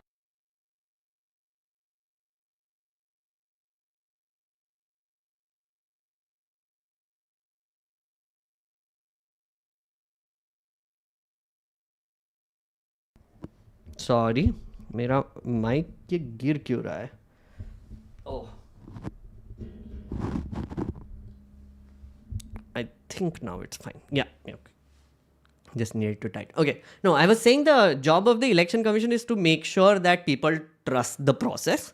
Therefore, they trust the election process. Therefore, they think that the election is free and fair. And if doubts are being if doubts are being expressed on the process, the election commission has to solve it so that they do their job of making it free and fair. Yeah, simple logic, right? So that's it. Hey, Anurag, thank you so much for the super chat, friend. Can't I vote from home? EVMs is passe and so many options are there. Voter ID, PAN, Aadhaar, Jan Dhan, 1984 ki kasam. Anurag, in the earlier section before the break, when we were singing praise of the EVM machine, I explained a voting system in Estonia. So you can go see that about how Estonia votes. They do it through the internet. So yeah, so you can, yeah, it's possible. It's possible. Anything is possible. Yeah. Mic drop moment ho gaya. That's true. Literally dropped. Okay, friends, are you ready to see some videos? Videos देखने अभी videos. EVM हटाओ लोकतंत्र बचाओ. Yes, EVM हटाओ लोकतंत्र बचाओ. I know Prashant Bhushan sir. Wait, I'm going to show it to people also. Wait. Okay. So it's a 6.5 minute video and I'm going to watch it and I will speeden it up a little bit. Okay. बचाओ के नाम से चलना चाहिए और वापस paper ballot की तरफ हम लोगों को आना चाहिए. लेकिन guys, it's in Hindi. After this video is done, I will translate it also. Okay, so don't worry. VVPAT ने एक स्लिप कांग्रेस की प्रिंट करी और वही स्लिप दूसरे को भी दिखा दी और उसके बाद एक स्लिप मान लीजिए भाजपा की प्रिंट करी. इंडिया अलायंस ने भी ये डिमांड करी है कि भाई ये जो स्लिप वीवीपैट की गिरती है वो आप लोगों के हाथ में दे दीजिए. इलेक्शन कमीशन बिल्कुल मान ही नहीं रही और एक वोट नॉन बीजेपी को और एक वोट बीजेपी के पास चली जाए. ऐसा प्रोग्राम आसानी से डिजाइन किया जा सकता है. यही बात सिटीजन्स कमीशन ने भी कही थी. क्यों? Sorry, a second guys, just hold on. I'm going to just open this up as well and see. Yeah, okay. So Shweta has sent a link. So we will watch it after this. तो इस हद तक सरकार जा रही है कि लोगों को, जनता को ये दिखाने भी नहीं दे रही, बताने भी नहीं दे रही कि भाई इस तरह से ईवीएम का मैनिपुलेशन हो सकता है. डिज़ाइन ही ऐसा है कि बुझ जाता है, फिर आपको कुछ नहीं दिखाई देता कि वो स्लिप गिरी, कट के गिरी कि नहीं गिरी, या वही स्लिप वहीं पर है। तो दूसरे जने ने अगर उसी सिंबल पर वोट दिया तो आपको वही पर्चा दिख जाएगा जो पहले जने को दिखाया गया, और जैसे ही लाइट बंद होगी तो ये पर्चा कट के गिरेगा और एक और पर्चा दूसरे किसी सिंबल का कट के गिर जाएगा। अब जो कंट्रोल यूनिट में जो काउंटिंग होती है वो तो वीवीपैट से ही सिग्नल जाता है, वही काउंट होएगी। तो वीवीपैट ने, चाहे दोनों जनों ने मान लीजिए कांग्रेस को वोट दिया, लेकिन वीवीपैट ने एक स्लिप कांग्रेस की प्रिंट करी और वही स्लिप दूसरे को भी दिखा दी, और उसके बाद एक स्लिप मान लीजिए भाजपा की प्रिंट करी, और यही चीज़ कंट्रोल यूनिट में भी रिकॉर्ड हो जाएगी। तो वीवीपैट की अगर हम पूरी काउंटिंग कर भी लें, वो ईवीएम से मैच हो जाएगा, लेकिन फिर भी मैनिपुलेट हो सकता है। इसलिए अब ये डिमांड हुई है, इंडिया अलायंस ने भी ये डिमांड करी है कि भाई ये जो स्लिप वीवीपैट की गिरती है वो आप लोगों के हाथ में दे दीजिए, उसको आसानी से आप थोड़ा सा रीडिज़ाइन करने की ज़रूरत है वीवीपैट को, कि जो स्लिप कट के गिरती है हाथ में दे दीजिए और उसको एक दूसरे बैलेट बॉक्स में डाल दे वोटर, और फिर आप उस बैलेट बॉक्स की काउंटिंग कर लीजिए। वो तो उसमें अगर आप बार कोड लगा दें तो उसकी काउंटिंग फट से मशीन से भी करी जा सकती है। See, okay. Till now, look what he said. I'll just explain it in English a little bit, right? So remember when I told you and showed you the VVPAT machine, which is like the slip is coming out, right? So you vote, the VVPAT machine prints out the slip, and it comes to this glass thingy. Then a light turns on here for 7 seconds. You see the slip, and then the light turns off. But do you know if that slip has actually fallen? So what the argument they're making is that what if so you vote for party A, slip comes out, turns on party A, right? You vote for party B, the slip comes out, right? Shows that, right?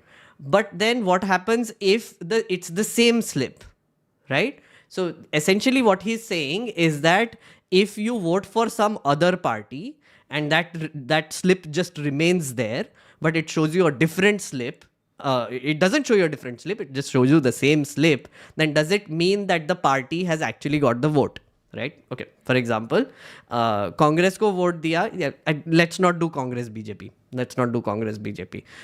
Pyramid Party of India and Azad Hind Party, whatever, are fighting elections, okay? Now, a vote is given in favor of Azad Hind Party, okay? Slip comes out, right? Then light flashes and it stays, and you see that, okay, fine, vote given, right? Now, a vote is cast in favor of Pyramid Party, right? Pyramid Party comes in, yeah, and then you see it, like whatever, and then it falls, right? What if another guy comes and says, okay, Pyramid Party, and the slip has not actually fallen, the light turns on, and then you see, oh yeah, Pyramid Party ko vote diya hai, but it's the same slip. So in this way, the two votes that were given to Pyramid Party of India have actually become one vote because the slip just remained. Oh my lord. So the question that they asked is, why is this light mechanism existing? What he said is that the simple solution to that is, so the slip comes out, right? But then it comes out of the machine. And then the voter gets it in their hand, they see it with their eyes, they verify it in their hand, and then they put it in the box themselves instead of the machine putting it in, right? And then additionally he says that what if that vote comes with a barcode, right? So then like you know how they count notes and everything, so then you can have like a counting machine or a barcode, so you just need to do like beep beep beep beep beep beep, and then there are many ways to increase the count as well, like make it faster to tally it, right? So then in that way VVPATs can basically just print it out, give it to you, you put it in, and boom, done, right? Then you do whatever 5% counting, sample survey, etc. That is a separate issue. Understand?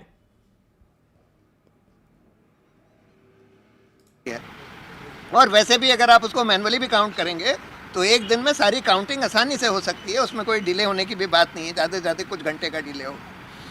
तो इसको election commission बिल्कुल मान ही नहीं रही। उनसे एक और demand करी गई है कि भाई आप हमारे इंडिपेंडेंट एक्सपर्ट्स को इसका हार्डवेयर सॉफ्टवेयर देखने दीजिए मशीन का, क्योंकि देखिए ये मशीन्स में वीवीपैट में भी कंट्रोल यूनिट में भी हार्डवेयर भी होता है और उसी हार्डवेयर में सॉफ्टवेयर भी होता है। इलेक्शन कमीशन कहती है कि नहीं इसमें ब्लूटूथ नहीं है तो बाहर से कोई डिवाइस उसमें कनेक्ट नहीं कर सकता। ब्लूटूथ ना भी हो तब भी आप उसके हार्डवेयर और सॉफ्टवेयर जो उसका है उसमें ऐसा प्रोग्राम डाल सकते हैं, जैसे मैंने बताया कि दो अगर कंसेक्यूटिव नॉन बीजेपी वोट्स पड़ती हैं तो दोनों को वही स्लिप दिखा दी जाए और एक वोट नॉन बीजेपी को और एक वोट बीजेपी के पास चली जाए। ऐसा प्रोग्राम आसानी से डिज़ाइन किया जा सकता है। यही बात सिटीजन्स कमीशन ने भी कही थी और इसीलिए ये सवाल उठ रहा है कि क्यों ये सरकार और उनका इलेक्शन कमीशन इस बात को इतना ज़्यादा रेजिस्ट कर रहा है कि हम ना तो आपको मशीन को देखने देंगे और ना ही हम पेपर स्लिप आपके हाथ में देंगे वहाँ डालने के लिए, ना ही हम वीवीपैट की पूरी काउंटिंग करेंगे। सब चीज़ों को वो लोग रेजिस्ट कर रहे हैं। So the other thing that they have made, demand that they have made, is that why is there sample counting of the VVPAT, the VVPAT slips, right? You know, 5 random polling booths have been chosen from ye. Why not count all of them, right? Why not count all of the VVPAT slips? What is the problem? So Election Commission has said that that would be equivalent to going back to the paper ballot system, which does make sense but also doesn't make sense. The other thing that they have said is that manual counting takes a lot of time. I mean, what if it takes a lot of time? Don't you want like an accurate result? And if it takes like, ठीक है, 2-3 दिन और, how does it matter? How does it matter? I have to basically elect someone who stays for 5 years, and you can't spare 2-3 more days to count it. How does that work, right? Chalo, theek hai. Don't do 100%. Do 50%. Do half of them. Pick half of them randomly and then do it. So then the time is cut down. Why not? Why not? That is a big enough sample size and that will restore faith. But this should happen along with the hand thingy, which is like you get the slip in your hand and then you put it in. See, when I say there are doubts about this process, I'm going to take you through some of the solutions that have been presented also, right? So it would extinguish all the doubts if those solutions are implemented. That is the approach that I'm taking with this one. और यहाँ तक जा रहे हैं कि मैंने उस आदमी ने जिसने डेमोन्स्ट्रेशन दिया था उसका वीडियो अपने एक ट्वीट में डाल दिया और सरकार ने ट्विटर को लिख दिया कि भाई इस ट्वीट को हटा दीजिए। कह रहे हैं जो भी जना ये वीडियो डाल रहे हैं कि भाई इस तरह से ईवीएम का मैनिपुलेशन हो सकता है, ट्विटर, फेसबुक वगैरह सब वो पोस्ट को हटा दें। क्यों इस हद तक सरकार जा रही है? No, there is a reason why. There is a reason why the government is doing this, and I kind of get it why. Because again, you know, like if you are casting doubt on the EVM machines themselves, you are essentially casting doubt on the election process and the democracy as whole. So the government can be like, oh my God, like how can we let this happen? How can people question the free and fair election process, etc. So why you do this? Why you do this? Sorry guys, एक और theory मुझे याद आया जो मैंने डाला नहीं है. I'm just going to put the black glass theory. I've already explained. Okay, so like this was a part of it. I'm going into theories and doubts already. This is the Prashant Bhushan press conference. Enigma machine theory, I have to tell you. Anyway. कि लोगों को, जनता को ये दिखाने भी नहीं दे रही, बताने भी नहीं दे रही कि भाई इस तरह से ईवीएम का मैनिपुलेशन हो सकता है। तो इसलिए हमारा पूरा लोकतंत्र खतरे में है।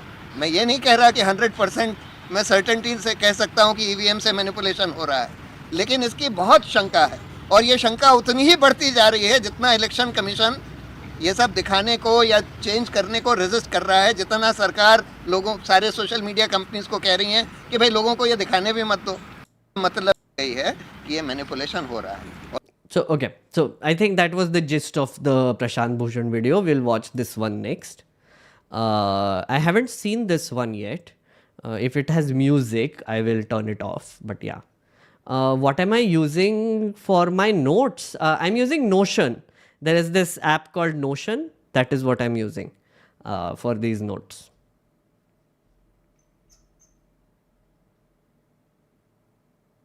Sorry, what was the conclusion of the Subramaniam Swamy's writ petition? I think that was the Delhi High Court thing, and the Delhi High Court actually agreed that machines can be tampered with.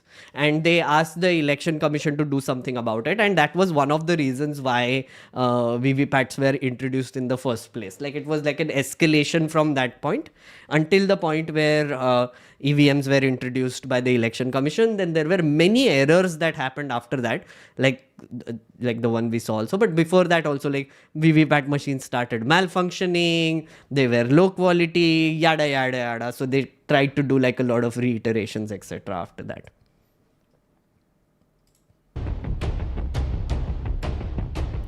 अरे यार music क्यों है? भारत में VVPAT नहीं था, केवल EVM था। EVM में एक बैलेट यूनिट होती है जिसपे हम वोट करते हैं और वहां से वोट काउंटिंग यूनिट में जाता है। उस ईवीएम में वोटों की चोरी हो सकती है। ये जब प्रूफ हुआ तो सुप्रीम कोर्ट ने ये डायरेक्शन दिया था चुनाव आयोग को कि आपका ईवीएम है, उसमें वोटों की हेराफेरी हो सकती है। वो वीवीपैट पे उस सिंबल की पर्ची देखता है। Yeah, that's the one. उसमें पर्ची देखता है। तो ये इसे वेरीफाइएबल कैसे कहते हैं? आपने जिस सिंबल को वोट दिया वीवीपैट में, जब वीवीपैट आया था तो वीवीपैट का जो ग्लास है वो व्हाइट था। ये जो ग्लास है ये इस तरीके से व्हाइट ग्लास होता था। This is what I mean, right? So there was I remember this, right, where the initial machines that VVPAT that came, they had a glass, like a transparent glass. This light thing is new. Rules were changed later to include this new light thing. I don't know why. My bad, sorry. ये जो left में है, left में जो image है, VVPAT का glass white होता था 2012 में, और 2017 जून में इलेक्शन कमीशन ने वीवीपैट के सभी ग्लास को, व्हाइट जो ग्लास था पारदर्शी, उसे काले कांच से बदल दिया। यानी 2017 के बाद से भारत में जो वीवीपैट इस्तेमाल हो रहे हैं उनका जो कांच है वो व्हाइट नहीं है, काला है। तो कांच, एक और बदलाव क्या हुआ, पहले वीवीपैट में लाइट जो है वो 15 सेकंड के लिए जलती थी, उसे घटाकर 7 सेकंड तक किया गया। ये जो दो बदलाव हुए वीवीपैट में, पहला व्हाइट कांच को ब्लैक किया गया और लाइट जलने की अवधि को 15 सेकंड से घटाकर 7 सेकंड किया गया। So here's the thing, right? I mean, I don't know the logic behind this. I haven't found anything, guys. I tried to look for it, ki why there is this black glass now instead of like a transparent thing. So I mean, if it's just a transparent thing with like a light constantly on, what is the problem with that? You will just see the slip coming and you can see it dropping down, no? I mean, I don't, like the logic, I don't know. So if you can find something which is very logical about why that black glass is required and why this whole light thing is required. And as he said, 15 seconds used to be there. Now, why is it 7 seconds? There are so many sort of bizarre questions there. ये दो बदलाव होने के बाद VVPAT में कागज के वोटों की चोरी कैसे हो सकती है, वो यहाँ पे मैं आपको डेमोन्स्ट्रेशन दूंगा। मेरा नाम पवन कुमार शर्मा, मैं दिलवाड़ा से आया हूँ। इसके अंदर वोट चोरी करने का जो प्रोग्राम है वो राहुल चिमन भाई मेहता अहमदाबाद के सॉफ्टवेयर डेवलपर है, उन्होंने। अब मैं आपको इसमें डेमोन्स्ट्रेशन करता हूँ कि कागज के वोटों की चोरी कैसे होती है। जब आप वोट करने जाते हैं तो वोट देते हैं, अरे हाँ हाँ, पहले आप देखिए उसमें कोई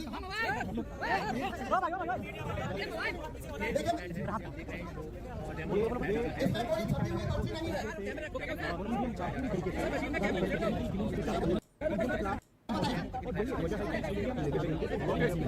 अरे हाँ हाँ, लेकिन मैं आपको एक्सप्लेनेशन दिखाना इसलिए बोल के बता रहा हूं। तो पहले इसमें कोई पर्ची नहीं है, अब हम इसमें वोटिंग प्रोसीजर शुरू करेंगे।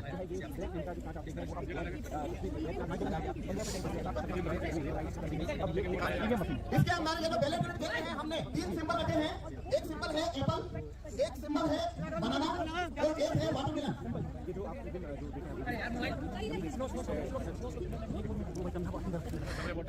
guys, sorry, but why are the journalists on the ground who are like doing this so annoying all the time? Like, why are they screamy? It's bizarre. Like, I mean, ठीक है, I know you want visuals, but yeah, anyway. Apple, banana, watermelon. देखेंगे। Okay. Go. Yes. अब हमें 2 voter चाहिए जो इसके ऊपर vote करेंगे, जैसे कि वो वोट करने आते हैं। आप में से कोई भी हमें ऊपर से 6 से नहीं, नीचे से चाहिए 2।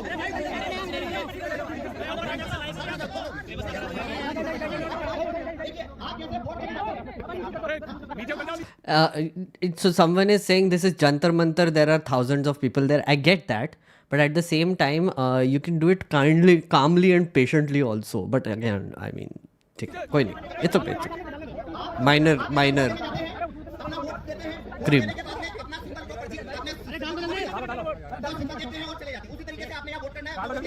करो वोट.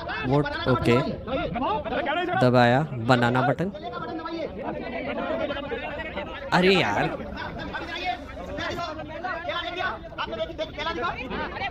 नहीं दिखाना. अबे यार, केले को दे. अरे केले पे मत दबा रे, बटन दबा.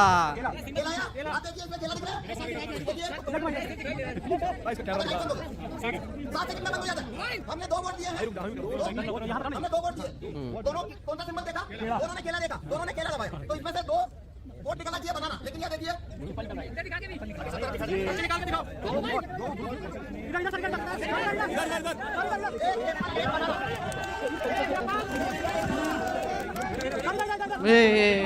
एप्पल और बनाना.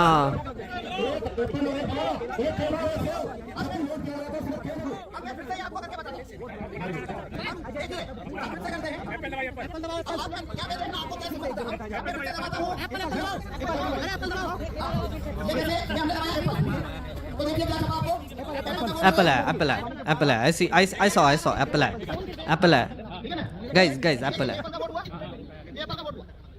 इसमें जो प्रोग्राम डाला है उसके अंदर एप्पल जीतेगा ऐसा इसमें हमने प्रोग्राम डाला है. ठीक. बनाना का जो वोट दिया तो उसने बनाना का वोट चोरी कर लिया. अब लेकिन एप्पल का वोट चोरी नहीं करेगा. अब वाटरमेलन का देखेंगे. वाटरमेलन वोट दिया, देखिए पर्ची. तरबूज दिख रहा है? ये देखिए सब आगे कर रहा है यार. दे बताना. अब फिर से हम तरबूज का वोट देंगे. ये देखिए हमने फिर से तरबूज का वोट दिया. ये देखिए तरबूज. तो देखिए हमने यहाँ 2 वोट दिए हैं, दोनों तरबूज को दिए हैं. तो 2 वोट आना चाहिए तरबूज का पर्ची. तो ये देखिए इसमें से वापस से क्या हुआ, इसने वापस तरबूज का वोट निकाल लिया. Oh, so it printed 2. Okay. First.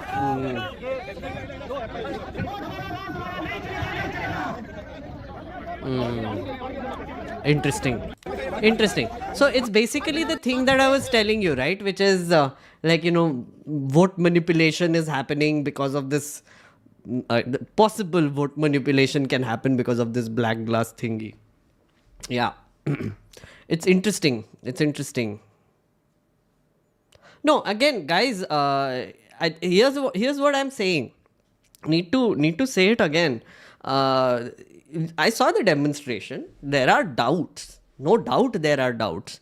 But then, if there are doubts, then if someone can tell me why that black glass exists and there is a legit reason for why it exists, I'm okay. I mean, yeah, sure, tell me. Someone said that maybe it's to save battery in the VVPAT, which can, yeah, I mean, the light turning on and off, because between one voter and the other, the light will be on, so it will be consuming power and whatever. But then I'm also thinking maybe natural light. I don't know, friends. Like it can be like a nice glass case, no? Instead of this plastic dabba. Maybe. So natural light? I don't know. Maybe. But anyway, I don't buy that reason. I don't buy that reason. And also, like, you can just charge it again, I guess. No, you can't. But this gets worse, okay? This gets worse. Warning you right now.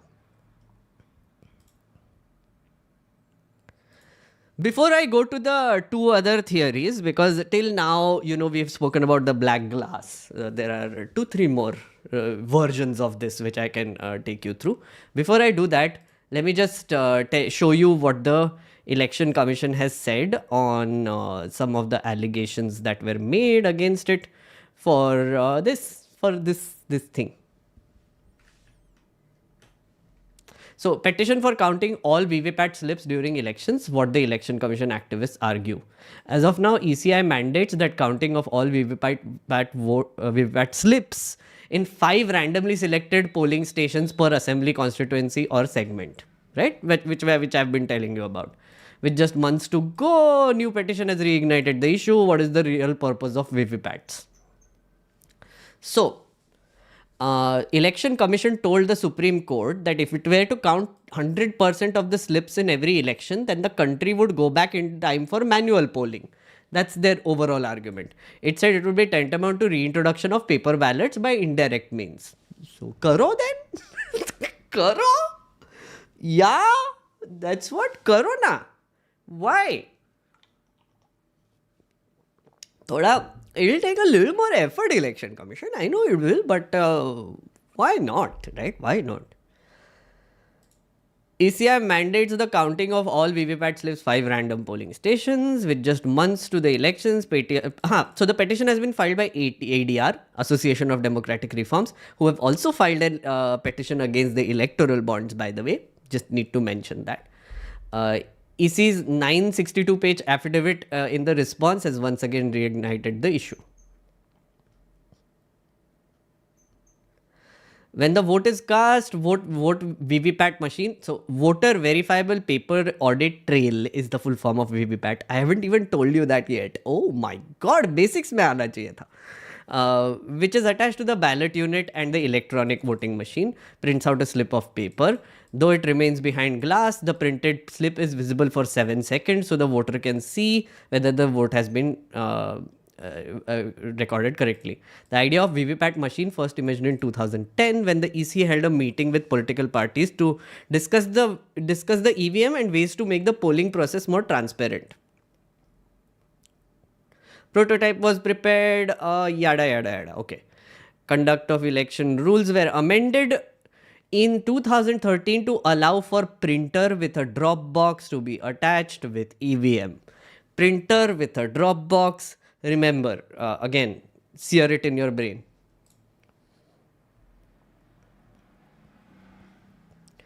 When it came to decide the percentage of VVPAT slips should actually be counted to verify the accuracy, the EC asked ISI, Indian Statistical Institute, to come up with a mathematically sound, statistically robust and practically cogent sample size for the internal audit of VVPAT slips. EC also met with political parties to discuss the issue where demands for 10% to 100% counting emerged. 10% to 100%, not 5%.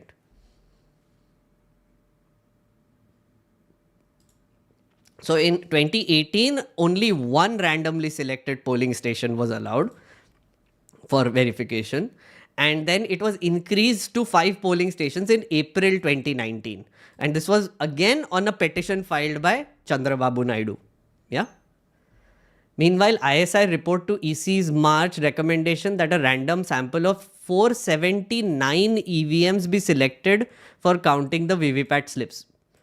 If for each of the selected machines, the EVM count matches with the VVPAT count, then it can be concluded with extremely high statistical confidence that the proportion of defective EVMs is less than 2%. So, 469 EVMs, right? ADR argued against this, goes against Supreme Court's judgment in Subramaniam Swamy versus Election Commission, where it held that VVPAT is an indispensable requirement for free and fair elections.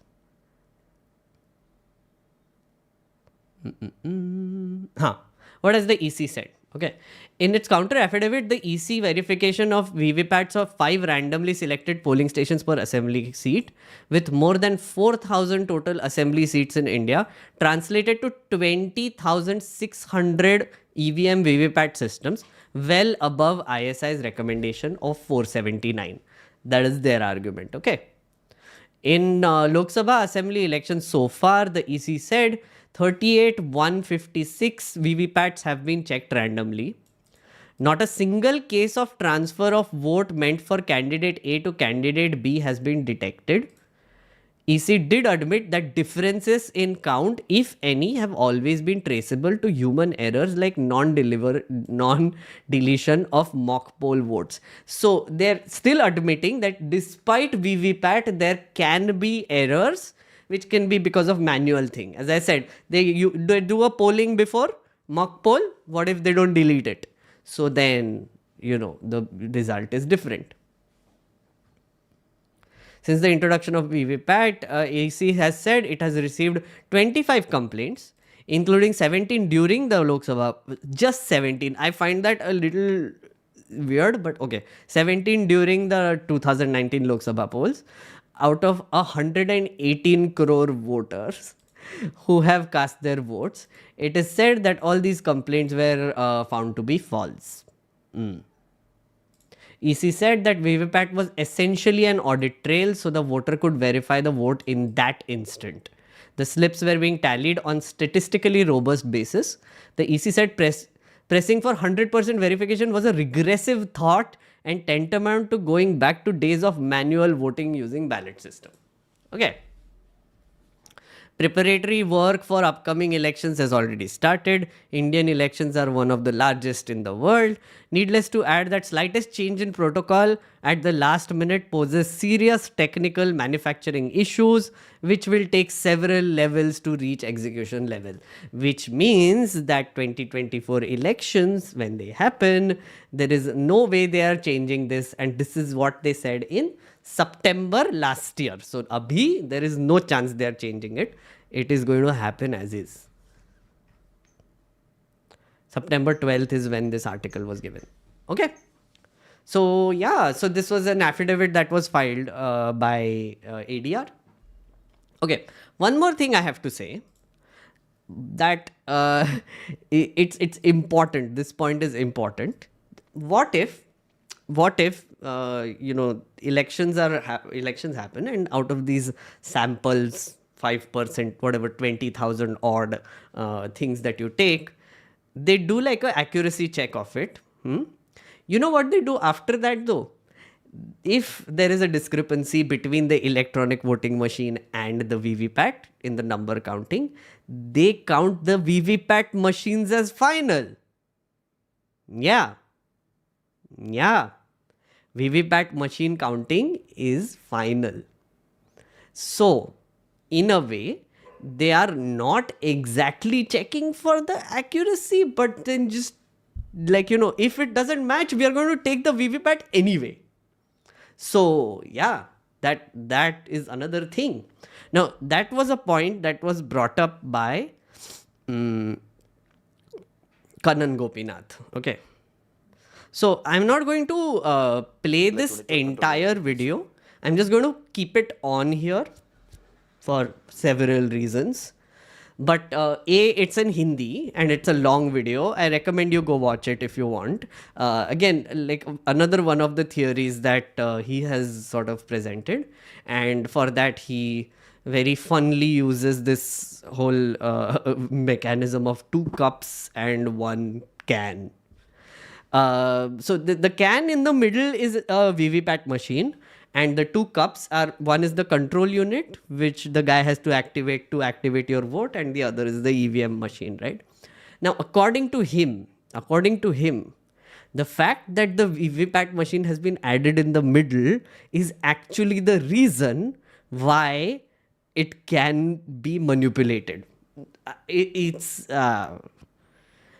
Neeraj, I know you're laughing at that comment, and I know that was not deliberate, but I realized as I said it anyway. So the VVPAT machine in the middle is the reason, according to him, why it introduces a possibility of manipulation. Again, I'm going to translate this in English, so you can go watch it if you want. It's a long one. It took me like 2 watchings to understand what is happening.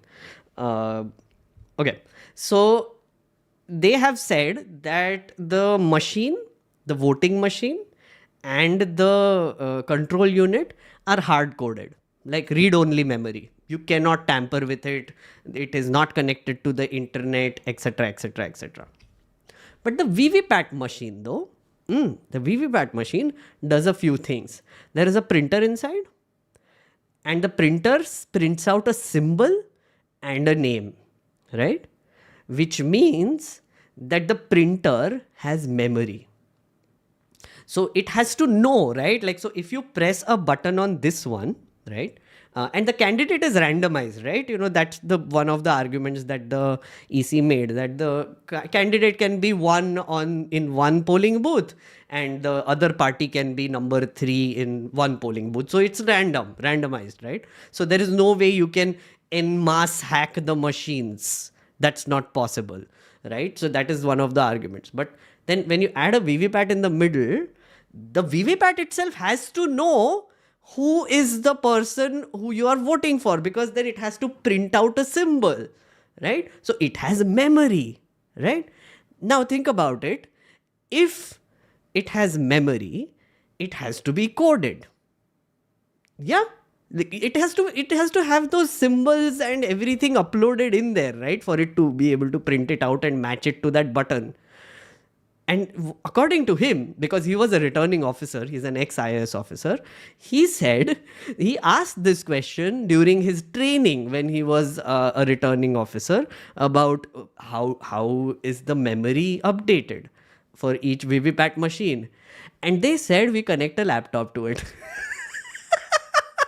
There is an external device that is connected to the VVPAT machine to update that memory in the VVPAT machine to basically make sure that it works. Do you hear? Do you know what that means? Yeah. So then it introduces all sorts of new problems, right? It introduces an intense amount of problems after that. And yeah, so I mean, okay. So let's assume our political parties are all extremely pure, very, very pure, run by very, very pure people, pure. Okay. Do you trust Russia though? Do you trust Putin? Do you trust? I don't know, any other random country which you don't trust? Yeah, whatever. What if that computer that is used to program the VVPAT has a program in it which someone else has inserted, because that laptop was connected to a data device and wherever else, right? To even if they want to download the symbol or email aaya hoga logo ko ki, you know, whatever. So like, is that laptop isolated completely or not? I don't know.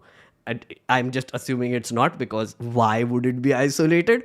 The pen drive say election commission will have to send all the programming information, then it should go into the lots of process. But I'm just assuming that it has internet access. Then what can happen? I don't know. I'm just saying. External devices are being connected to the VVPAT to basically update the memory. So, anyway.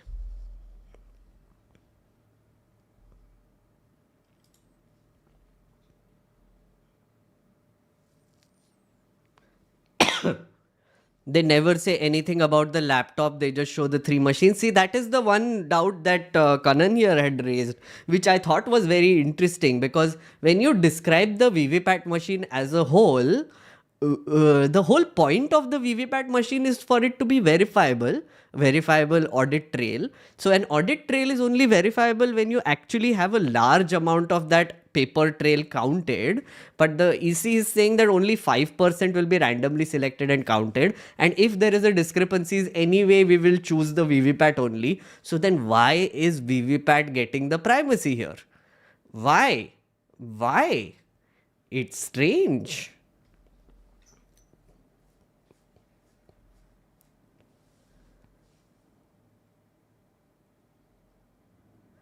Shivam is saying PC is used to create symbol files which are loaded into symbol loading unit through a COM port cable. Then SLUs are used to place symbol file in VVPAT. the malicious code can be added in this file. See, Shivam, that's what I'm saying. It's programmable. The VVPAT is programmable. So the EVM itself might be like all this tamper-proof, read-only memory, circuitry, whatever, but the VVPAT has to be updated for it to be working. Like the literal way it works is if the memory is updated with the symbols, etc. So yeah, that's the whole point. I did not know this. Again, guys, I was telling you why I did not want to get into all of this. This is the reason why. This is the reason why. I go too deep. We go too deep. Nerds. Nerds. You goddamn nerds. This nerdy brain just goes deep and then it just... Anyway.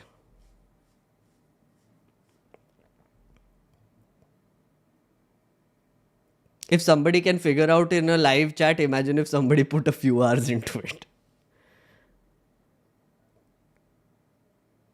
EVM is also programmable. No, Manu, I am there. I mean, I might take the election commission's word for it that it is a hard-coded. It's like a calculator, so I can believe.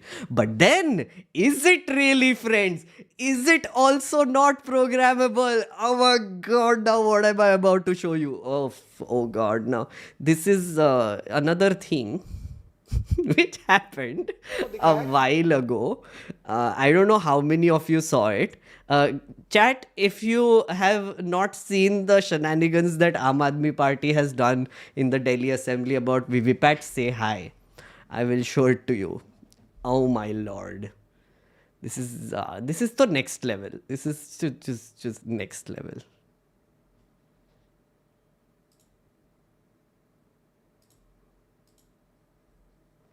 Okay. Yes, lots of people. How secure is EVM production? Pseudonym, that's a great question. I was trying to look it up. I haven't like really gone that deep into it yet. But Pseudonym, that is the next step towards this giant deep dive. In the next video, what we'll do is, after this video is done, and I would request if people are here and people are still watching, to leave comments below on the questions that you have about EVMs and argue with me, right? Again, saying it again, argue with me. Don't believe everything I say. Argue with me, right? Convince me that what I just told you and what these people are talking about is not true, right? And if you are going to give me reasons like, but Congress also wins, and then how is it, is Congress winning and not all states are won by BJP? I'll come to that. I will come to that because there is a theory there as well. But anyway, but in case you do want to argue, please do. And I will do a part 2 with all your arguments. I will read them. And I will try to basically give my opinion on whether I'm convinced or whether I'm not, right? So this is the exercise that I'm doing. You have to convince me that these things are not wrong. तो सुबह 6 बजे जब वो कमरे के अंदर दाखिल होते हैं उनको दिखाया जाता है कि कैसे वोटिंग मशीन बिल्कुल ठीक है।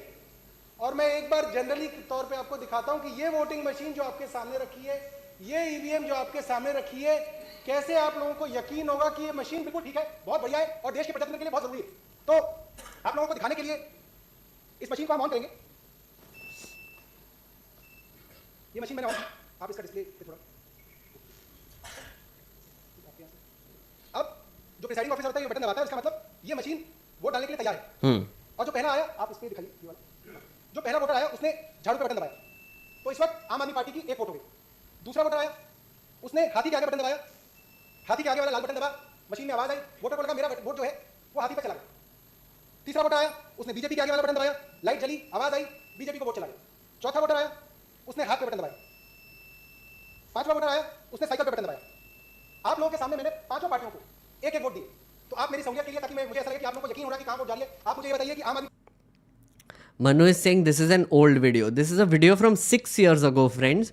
And this was done in the Delhi Assembly, by the way. And there's a reason why it was done in the Delhi Assembly. Because within the Assembly and within the Parliament, you have absolute freedom of speech. As long as the speaker allows it. So essentially, nobody can act against them for doing this.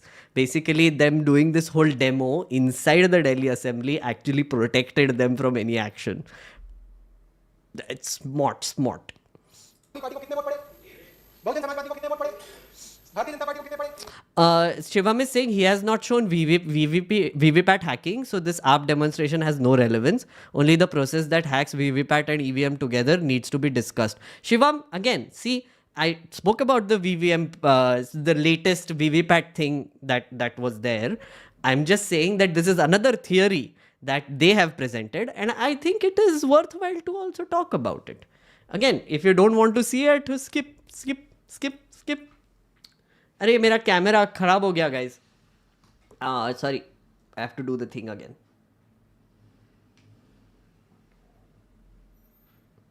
Till then you watch I mean Indian National Congress को, Samajwadi party को इसी तरीके से एक vote में और डाल देता हूं और एक मॉक टेस्ट है, जैसे सुबह सुबह दिखाया जाता है कि ये मशीन बिल्कुल ठीक है, वो आपको करके दिखाता हूं। ये मैंने एक और वोट झाड़ू को दिया, दूसरा वोट मैंने फिर से हाथी को दिया, इनके भी 2 हो गए। फिर मैंने वोट कमल को दिया, कमल के 2 वोट हो गए।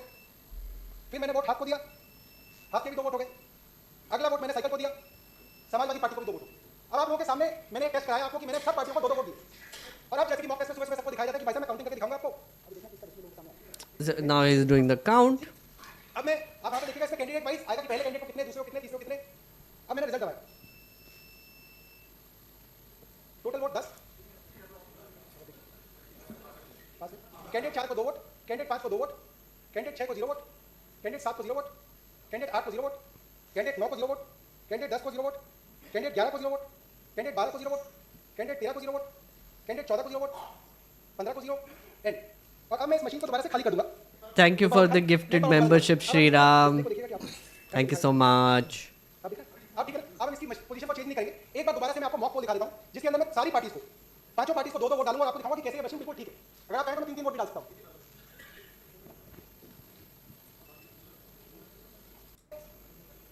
आम आदमी पार्टी को 1 वोट डालो ऐसा, और इसको थोड़ा क्लोजर करिए ताकि पार्टी का नाम दिख जाए इसमें। जीरो कर लीजिए, इसको ऐसे करिए ताकि पार्टी का नाम दिखे इसमें, और थोड़ा देखिए, दूसरा वोट डाला। ठीक इसी तरीके से हाथी को मैंने पहला वोट डाला, हाथी को मैंने यस वी गेट आप सबके सामने कोई बात नहीं, अब मशीन बिल्कुल सच्ची है और हम लोग उस सच्ची काउंटिंग को देख के दिल में भरोसा कर लेते हैं कि हाँ इलेक्शन कमीशन ऑफ इंडिया की मशीनें बहुत सही है, इसके अंदर सरकार का कोई लेना देना नहीं है और आम आदमी इसी तरीके से बेवकूफ बनता है। तो आइए हम मिलकर एक बार देखें कि कैसे हम और हमारे कैंडिडेट्स इस लोकतंत्र में कुछ सालों से मुतमद्दिन। Don't say skip and argue with me at the same time, though you did say you'll do a separate video. Yeah. I mean, again, I'm saying that this is another theory. I'm saying that if you don't want to see this particular theory, you can skip it, is what I'm saying, right? You might agree with it, not agree with it. I'm just saying I'm going to play it because it is an interesting little theory which was expressed, which is another doubt on the EVMs, right? So why not? अब result क्या है? Total votes 8, थोड़ा और पास लो। पहले candidate को 2, दूसरे candidate को 2, तीसरे कैंडिडेट को 2, चौथे को 0, पांचवें को 2, अच्छा नहीं अच्छा, सातवें को 0, आठवें को 0, नौवें को 0, 10वें को 0, 11वें को 0, 12वें को 0, 13वें को 0। में जब 8 बजे वोटिंग शुरू होती है तब क्या होता है? अब मैं इस मशीन को एक बार रीसेट कर दूंगा और अब सुबह के 8 बज गए, असली वाली पोलिंग शुरू हो गई जिसके अंदर असली वोटर अब मशीन के पास आएगा और अपनी वोट डालेगा। तो आमतौर पे ताकि लोगों को कंफ्यूजन ना हो, समझने में आसानी हो, तो हम ये मान लेते हैं कि पहला वोटर आया और उसने ज्यादातर जैसा होता है उसने झाड़ू पे बटन दबाया, तो ये एक वोट झाड़ू पे पड़ गया। अब दूसरा वोटर आया, कमरे के अंदर घुसा, प्रिसाइडिंग ऑफिसर ने वोटिंग शुरू करी, दूसरा वोट हाथी पे चला गया। तो अभी आम आदमी पार्टी पे 1 वोट और हाथी पे 1 वोट। तीसरा वोटर आया, उसने कमल पे वोट डाला, तो अभी तीनों पार्टियों को 1-1 वोट। चौथा वोटर आया, उसने हाथ पे बटन दबाया, चारों पार्टियों को 1-1 वोट। पांचवा वोटर आया, उसने समाजवादी पार्टी को वोट दिया। तो अब पांचों पार्टियों को हमने कितने वोट दे दिए? 1-1 वोट दे दिया। अब हम इन पांचों पार्टियों को 1-1 वोट और देंगे ताकि पांचों पार्टियों के 2-2 वोट हो जाए। अब ऐसे ही इलेक्शन जैसे धीरे-धीरे चला तो करीब 9 बज गए, धीरे-धीरे लोग आए, 9 बजे एक वोटर आया, मशीन खोली गई, आम आदमी पार्टी को दूसरा वोट पड़ा। फिर जब तीसरा वोटर आया, यस सबको 2-2 वोट। Go on. कि आप वोट डाल लीजिए। अब देखिए वो सवाल जिसके बारे में हर बार चर्चा होती है कि जी मशीन तो सुबह ठीक थी, किसी ने मशीन खोली नहीं, किसी ने मशीन के साथ छेड़छाड़ नहीं की, 15 अफसर बैठे हुए थे, पुलिस वाले थे, कैसे मशीन के अंदर गड़बड़ हो गई? यही सवाल होता है ना। जवाब ये है कि उस दिन जिस वक्त वोटिंग चल रही है उसी वक्त आप डिसाइड कर सकते हैं कि आपको इन 5 लोगों में से किसको जिताना है। ये हम आपको बताना चाहते हैं कि इसके सीक्रेट कोड हैं, जिस पार्टी के पास है वो सीक्रेट कोड को इस मशीन के अंदर दाखिल करके अपनी Now, पार्टी को जिता this सकता is the part. है। ये जो है ये सीक्रेट कोड है जो हमने पता की इस मशीन के अंदर, ये हमारे सीक्रेट कोड्स है। अगर आपको आम आदमी पार्टी को 10 बजे तय कर लिया आपने कि अब आम आदमी पार्टी को जिताना है और जितने भी वोट आप 10 बजे के बाद डालेंगे वो सीधा झाड़ू पे डालेंगे, तो आप ये कोड डालेंगे इसके अंदर 1 2 3 4 1 2। अगर आप So these are the codes, okay, which can be, according to him, the machine can be programmed to have like these codes, and when these codes are activated, the votes start going to one particular party, okay, which is जिताने वाला vote code. अब एक voter आएगा उस polling booth के अंदर जो अंदर से कार्य करता होगा, जिसका असली काम वोट डालना नहीं होगा, इस मशीन के अंदर एक सीक्रेट कोड डालना होगा। अब मैं दिखाता हूं कि वो वोटर कैसे, जी मैं बिल्कुल बता देता हूं, जी मैं बिल्कुल ये बात बता देता हूं क्योंकि हम इस वक्त डेमो ये कर रहे हैं कि कैसे किसी भी पार्टी को जिताया जा सकता है या कैसे किसी भी कैंडिडेट को जिताया जा सकता है। और हमने अपने इस मशीन के अंदर ये कहा है कि इन पांचों, पहले जो पहला कैंडिडेट, दूसरा कैंडिडेट, तीसरा कैंडिडेट, इसको हमने पार्टी का नाम दे दिया। तो अगर हम ये मान लें कि हमारे 5 कैंडिडेट हैं, वो चाहे किसी भी पार्टी के हों, चाहे 10 कैंडिडेट हैं चाहे किसी भी पार्टी के हों, तो हम 10 बजे 8 बजे जब वो कोड डालेंगे उस वक्त तय कर सकते हैं हम किस कैंडिडेट को जिताएं। हो सकता है कई बार बीजेपी का कैंडिडेट 5वें नंबर पे हो किसी और कॉन्स्टिट्यूएंसी में, किसी में 3रे नंबर पे हो, किसी में 7वें नंबर पे हो, तो आप हर कॉन्स्टिट्यूएंसी के लिए अलग कोड डालेंगे। क्योंकि कई बार अखबार वाले, टीवी वाले पूछते हैं जी अगर बटन के अंदर ही तो झाल में ले तो बटन तो अलग अलग होता है। कई बार Pseudonym is saying it's like old Nintendo cheat codes. Exactly, it's exactly like that. तो वही आपका कैंडिडेट जिसको आप जिताते हो, पहले वाला कोड, हम तीसरे कैंडिडेट जो यहाँ पे हमारे डेमो के अंदर बीजेपी का कैंडिडेट है, जैसे हम चाहें कि आप जितने भी वोट 10 बजे के बाद डालें वो सारे के सारे बीजेपी पे जाए। तो एक वोटर आया, उसने अपना नाम दिया, पर्ची दी, उसकी मशीन को एक्टिवेट कराया गया और अब उसने अपना वोट डाला और वोट डालते ही जैसे आवाज आई उसी दौरान उसने सीक्रेट कोड डाल दिया। मैं आपको दिखाऊंगा कैसे डालते हैं।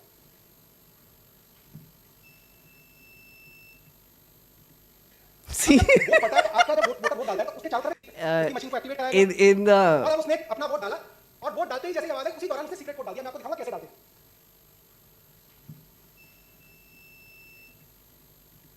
it's basically it's exactly like that, right? It's like a Nintendo code, right, where it's like just put in like XXY XY XY. That's a cheat code. This is like cheat code behavior. आपका जब voter vote डालता है तो उसके चारों तरफ गत्ता होता है और उसका हाथ लगभग वहीं पे होता है। लोग सिर्फ आवाज सुनते हैं, सोचते हैं कि पता नहीं इसने क्या किया क्या नहीं किया, वोट देख रहा है अपनी। जिस वक्त वो आवाज हुई उस गत्ते के पीछे उसने वो सीक्रेट कोड दबा दिया और किसी को कानों का नहीं पता चला कि कब वो कोड दबा के कमरे से बाहर चला गया। अभी तक हमने दिखाया था कि हमने 2 वोट सभी कैंडिडेट को दी थी, पहले से 5वें को 2 वोट और समाजवादी पार्टी के 2 वोट। बीजेपी पे उदाहरण हाँ, he's noting it down. झाड़ू पे बटन दबाया, एक वोट, फिर मशीन खोली गई, झाड़ू पे बटन दबाया, कितने हो गए? 2 पहले थे, 2 ये हो गए, कितने हो गए? 4 वोट, फिर मशीन दबाई, एक और वोट डाला, कितने हो गए? 5 वोट। आम आदमी पार्टी के कितने हो गए? 5 वोट। बीजेपी के कितने थे? 3। Yes. So all votes are going to Aam Aadmi Party. I get it. कितने हो गए झाड़ू के? 9। बीजेपी Yes, मान लेते हैं कि बीजेपी को 3 वोट पड़े, झाड़ू को 10 पड़े, बाकी सबको 2 पड़े। अब जो असली गिनती हो गई वो ये हो गई कि झाड़ू के 10 हो गए, मैं उसको 10 बना दूं। असली में वोट डाले गए थे, टेंडर। These are 10, 2, 3, 2, 2. Okay. आदमी डरता मैं क्या ना करता, वो कहता कि मैं मशीन के बाहर बैठ जाऊंगा कि कोई इसके साथ छेड़छाड़ ना करे। मगर छेड़छाड़ तो ऑलरेडी इसके अंदर हो चुकी है। पूरा माहौल बना दिया जाएगा कि भाई साहब काउंटिंग शुरू होगी तो आपके काउंटिंग एजेंट आएंगे, आपके काउंटिंग दिखाता हूं जो आखिरी दिन काउंटिंग डे वाले दिन जब बक्सा खुलेगा तब किसको कितनी वोट मिलेगी। तो कैंडिडेट 1 जो है वो आम आदमी पार्टी है, 2 जो है वो बीएसपी है, 3 जो है वो भारतीय जनता पार्टी है, 4 जो है वो कांग्रेस है, 5 जो है वो समाजवादी पार्टी है। इसको आप ध्यान से दिखाना है। अब मैं रिजल्ट दबा, टोटल वोट 19, पहले कैंडिडेट को 2, दूसरे को 2, तीसरे को 11, तीसरे को 11, चौथे को 2, पांचवें को 2, छठे को 0, सातवें को 0, आठवें को 0, 9। Yep. टोटल वोट 19, पहले कैंडिडेट को 2, दूसरे को 2, तीसरे को 11। I saw this for the first time and it blew my mind. I'm like, पहले what? कैंडिडेट को 2, दूसरे को 2, तीसरे को 11। So that can be hard coded, right? Why not, friends? Why not? Again, another doubt. And when I saw this, I was like, this can't be real. This is so bizarre. So I thought, yeah, why not recount old memories? This is an old video, guys. It's a 6-year-old video. 6 years. About time ho gaya. Nobody cares. Nobody cares about this. So.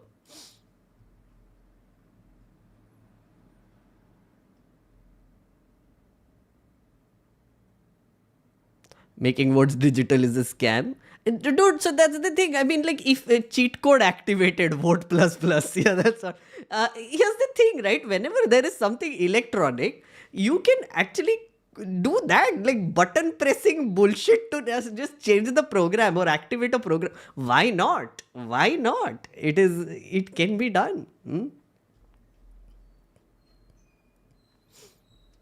Okay, so having said all that, now there is a big question, friends. There is a big question about are the elections possible? Is it possible? Is it possible to rig EVMs and VVPAT machines? And are our elections free and fair and all the things? And one of the biggest arguments that is brought up to essentially support this is that so in the 5 state elections recently, BJP won 3 of them. But hey, Telangana mein, did you see? Congress won, right? Karnataka elections, Congress won. Aam Aadmi Party won in Punjab. All these parties are winning different state elections. So does that mean that they are the ones rigging the EVMs then? Or is it that BJP is like rigging it to make the other party win? How does this work? Why is this a thing? Yeah. There was a story, you must have heard this. During World War II, there was this machine called ENIGMA, which was used by the Nazi party. It was an encryption device which was basically used to send secret messages, war messages, war things like communication. The Allies cracked that code, right? Allies cracked that code and they were able to actually read what the Nazis were up to, basically the Axis and Nazis were up to. Alan Turing, yes, Alan Turing is the one who decoded the Enigma machine. But not only did they decode it, you know what else they did? They said that, if we actually decode 100% of the messages and then act on 100% of the messages, then these people will get suspicious.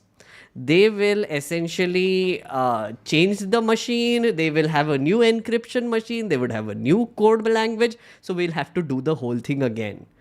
And what they decided was that they will do like a 60-40 ratio. They will literally let 40% of the things go. They would let the Nazis do like 40% of their war things. But 60% of them, 60 to 70%, something of them, they will intervene and they will essentially go in and they will, allies would do things to counter the other parties, right? And that way, they will never get suspicious about whether the entire thing has been read.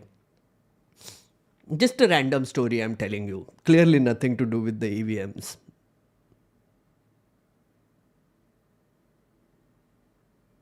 Nothing. Just I thought I should just tell you a story. It was a fun story, so I thought I should tell you a story. Nice, na? Nice story. You like the story, right? Right, chat? Chat, you like the story, right?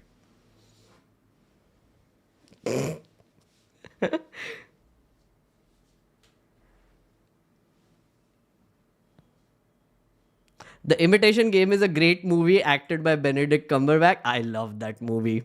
Imitation Game is excellent. भाई मेरा भी comment answer कर लिया करो please. Vishnu ने क्या बोला है? Felt like final year college project demo. Yeah.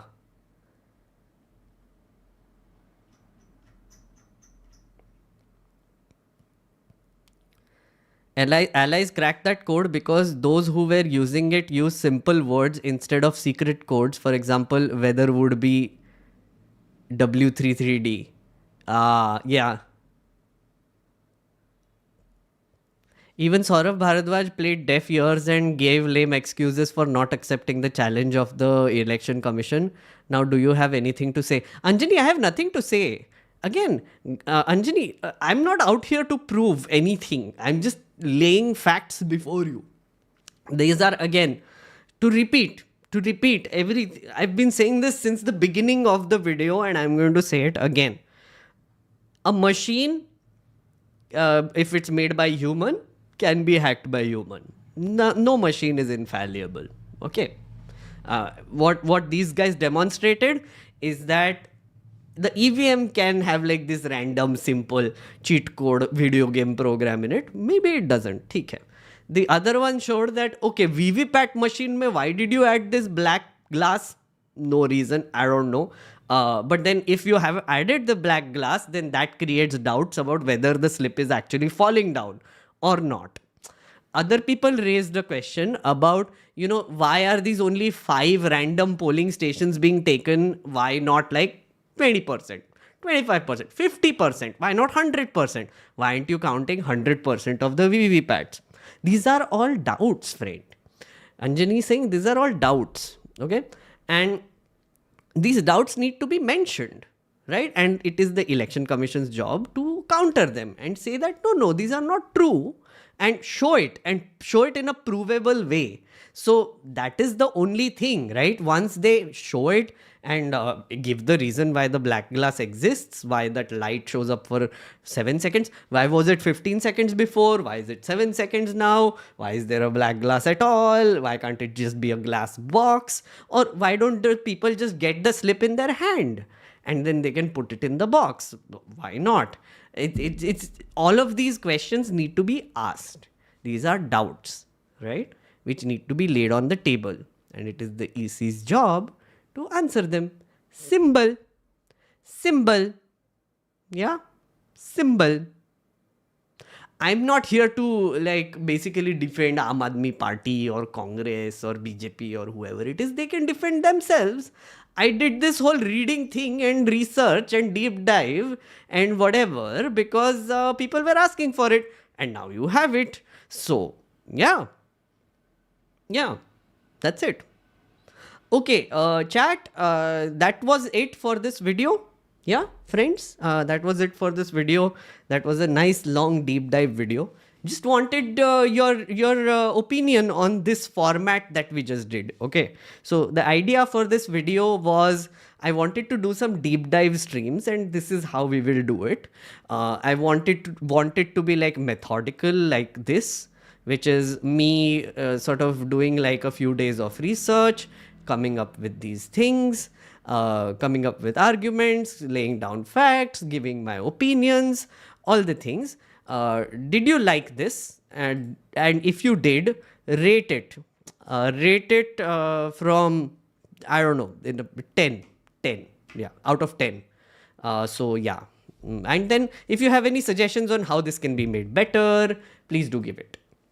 And one of the suggestions cannot be that, please cut this video into shorter things. No, that's not going to happen. Format 10 on 10, topic 0 of 10, Raj Yadav. Fair enough. I understand, Raj Yadav. Absolutely. That's correct. Again, I'm not saying topic.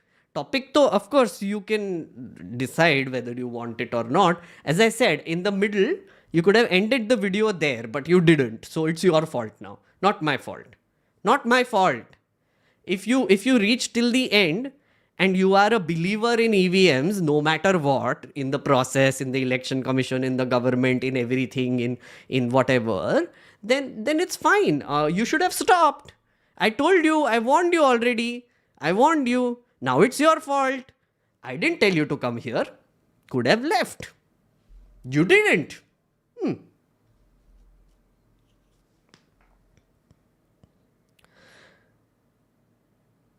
I like you, Meghnad sir, so couldn't stop.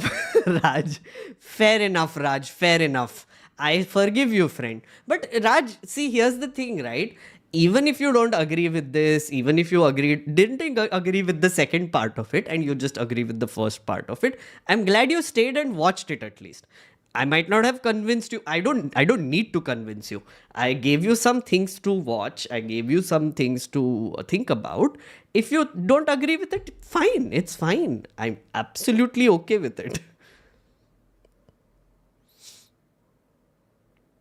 Psych shit just joined. We'll watch later. No problem, sir. I will leave time codes also. Did you read Ashoka University's research paper on EVM manipulation written by Sabyasachi Das? Gaurav, I had read the synopsis of it. I actually skimmed through it, and he took 19 seats which had close elections, and then he basically based his theory on it. I'm not so sure if it was robust enough. Again, I'm not like a statistics god or economics god or whatever, so I wouldn't be the best judge to basically tell you whether that paper is correct or not correct or whatever. But yes, I did skim through it. I wasn't convinced by it. Again, it coming from a noob. I tried to read it. I saw the overall premise, his sampling, etc. I wasn't convinced with that one. Coward Meghnad spreading conspiracy theories but can't ask why 2 election commissioners joined Congress. Okay, AB 13. So, okay, so then, like, by that same logic, our friend Chief Justice Gogoi joining BJP was wrong? Maybe. यार मैं what अबाउटरी कर रहा हूँ AB 13. What have you done to me, friend? What is this, yeah? And election commissioners joining the Congress is wrong, huh? Very wrong, very wrong, very wrong. Now, will you say that Gogoi joining the BJP is also wrong? Gogoi becoming a Rajya Sabha member is also wrong, which means that all the judgments he has given is wrong? Listen, AB 13, no lover of Congress here, okay? I don't really like they have problems, they have their own problems. This is a nerdy stream. We talk about all parties, we talk about politics because it's amusing, entertaining, nerdy, and it also affects all of us in deep, deep ways, right? And I talk about it in anti-establishment ways. Currently, the BJP is establishment, so I am talking against them. If Congress comes to power, which I'm pretty sure you will not like, then I will question them. So after elections are done, if your nightmare scenario comes true, you will come to me, okay? And I promise you, I will be questioning the Congress as hard as I am right now. I promise you that.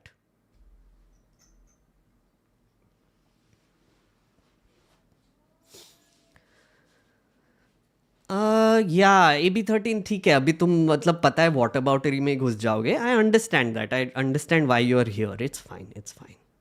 Friend. Agree that the EVM topic isn't great. Deep dives into government reports, policy impact research papers are better. Yeah, Dramatis, I think, yeah, I get your point. I understand. So if you want me to do such deep dives into something else, please do leave it in the comments below also. But yeah, I'm glad you like the format overall. I'll do this with other things also then. Like, I think Fridays I want to dedicate to things like this only, which is like deep dives into certain topics or something else, or I can just chat with you guys about something. So, yeah.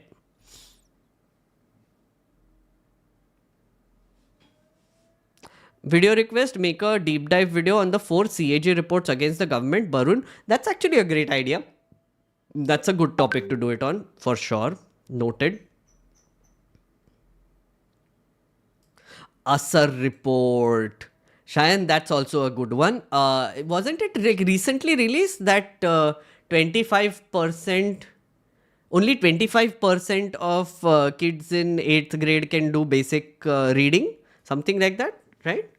I read a headline about this. Yeah. I think that's a good one for next Friday. That's a good one. I'll do Asar report. Yeah. Coward Meghnad at least dare to name the 2 CECs who joined Congress. I have no idea, AB 13. You tell me. I genuinely don't know. I'm not like Jagat Data or whatever. Tell me. I'll read it out. Chat में लिख. Right. Coward क्यों बोल रहा है बे? लिख ना वहाँ पे. मैं पढ़ता हूँ. Chomu.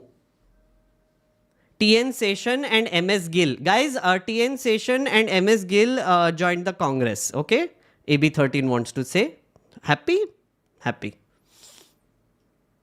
Is the deep dive format for Fridays? Green Portfolio? Yes. This is what I'm planning going forward. Fridays will be just deep dive format. Deep dive videos or just one topic which I will pick out and which we can all pick out and you can suggest and then we can do like deep dive videos like this.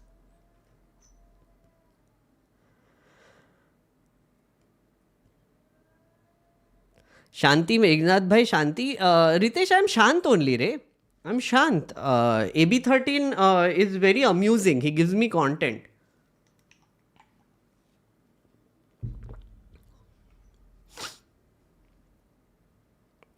don't take the bait.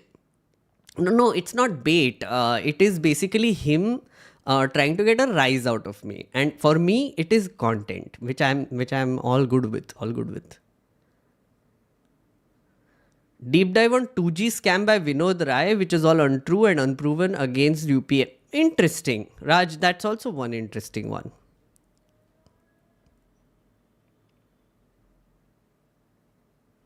These guys believe Modi is... Okay, no. Just...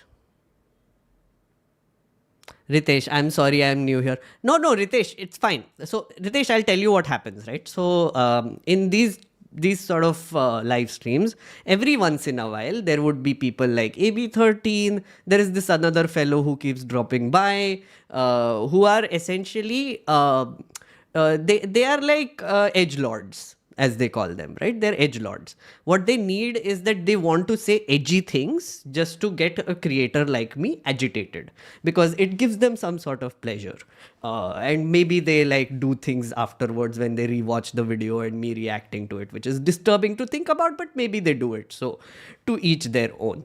But what they do is they try to get a rise out of me.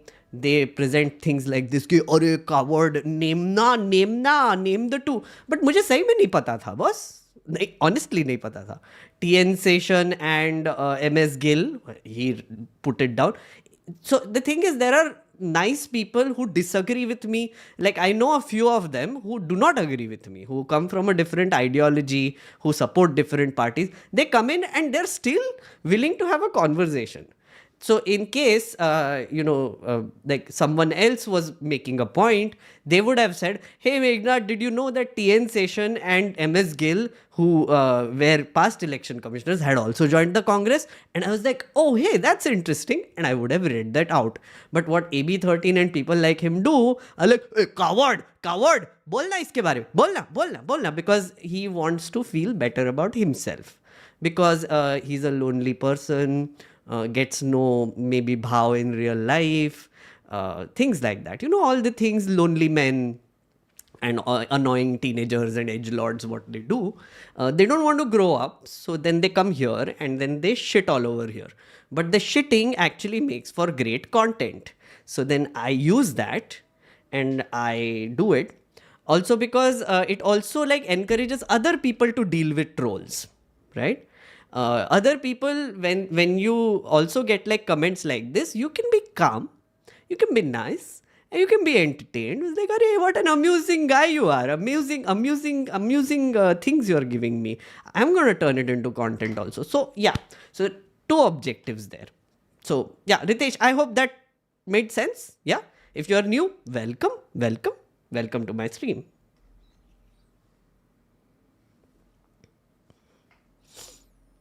TN Session, I ate politicians for breakfast.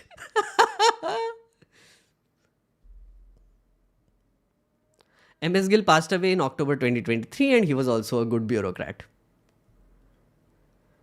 Reason is people have made their mindset to vote BJP as same people who voted last 50-60 years to Congress. Manipulation can only be done at the end point to change close results, so no majorly affected. Anuj Kumar, fair point. That's a genuinely fair point.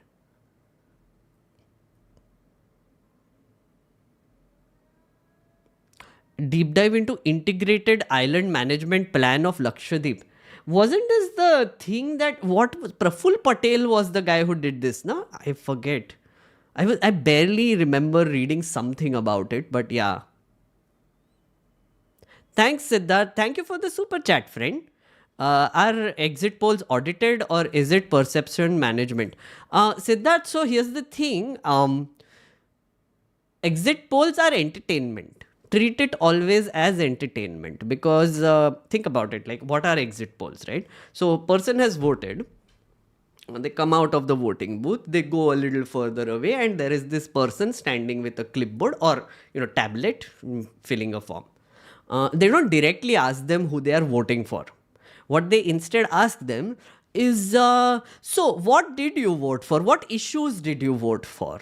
Right? So then it will like, I voted for Vikas, or I voted for Ram Mandir, or I voted for, because Pulwama happened and I want revenge, something like that, right? So then the person is able to figure out why the person voted for who by their reasons, right? That is how exit polls work, right? Now think about it. Is this person being honest? How can you know, right? So it is all dependent on the person who is collecting the result, whether they are perceptive enough to know that this person is lying or not, or what they are saying. So exit polls are based on surveys that are done like this, right? Parties also do these surveys before elections also to come up with a strategy. What are your issues? And then they come up with the issues, and then exit polls do the reverse of it, where they're like, oh, was this your issue? And then they figure out who the person voted for, right? That is how exit polls are conducted. So when that is all collated and based on the sample size that has been taken, currently I think India today, my access has the largest sample size. So exit poll day on the side, I keep them on because it's damn amusing and they tease it for hours. So basically that's what exit polls are. So don't worry about auditing, don't worry about anything, just look at it as amusing entertainment, right? Second thing, when the actual results come, you come to my stream, okay? Because what we do is we look at different seats, we look at the candidates, we look at their assets, criminal cases, all the things, because that's according to me way more fun than any sort of exit poll and whether it has matched or who is this and what is happening. So we look at like fun seats. We also talk about candidates who got like 2-3 votes also, and there's some very interesting characters we found. So yeah, that's what we do. I feel like that is the future of entertainment. If you want entertainment on election day, I will give it to you, but I will also give you interesting things.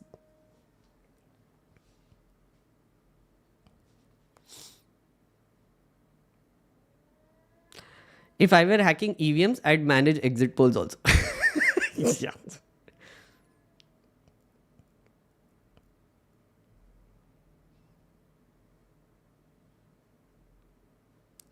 I'll take 2 per comment. What is happening anyway?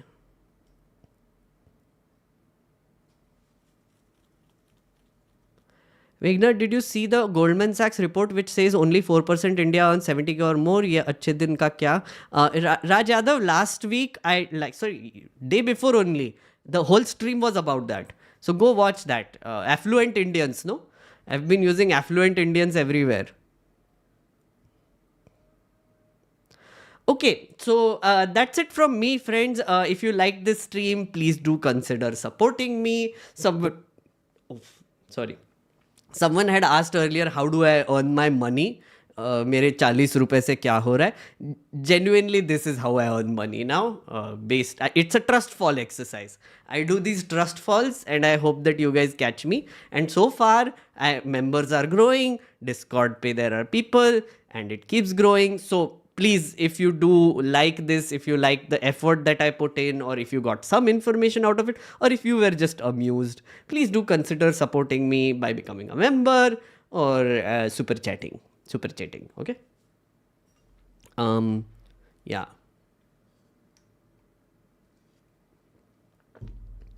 Spider-Man is asking, can you donate your properties? Of course, Spider-Man, why not? Why not do that? Bharatwaj really liked the deep dive. Thank you so much. Yeah. Do you know Amit Shandilya? Amit Shandilya kaun hai? Wait, is it that is it the fellow from Twitter? Shandilya. I think that same, na?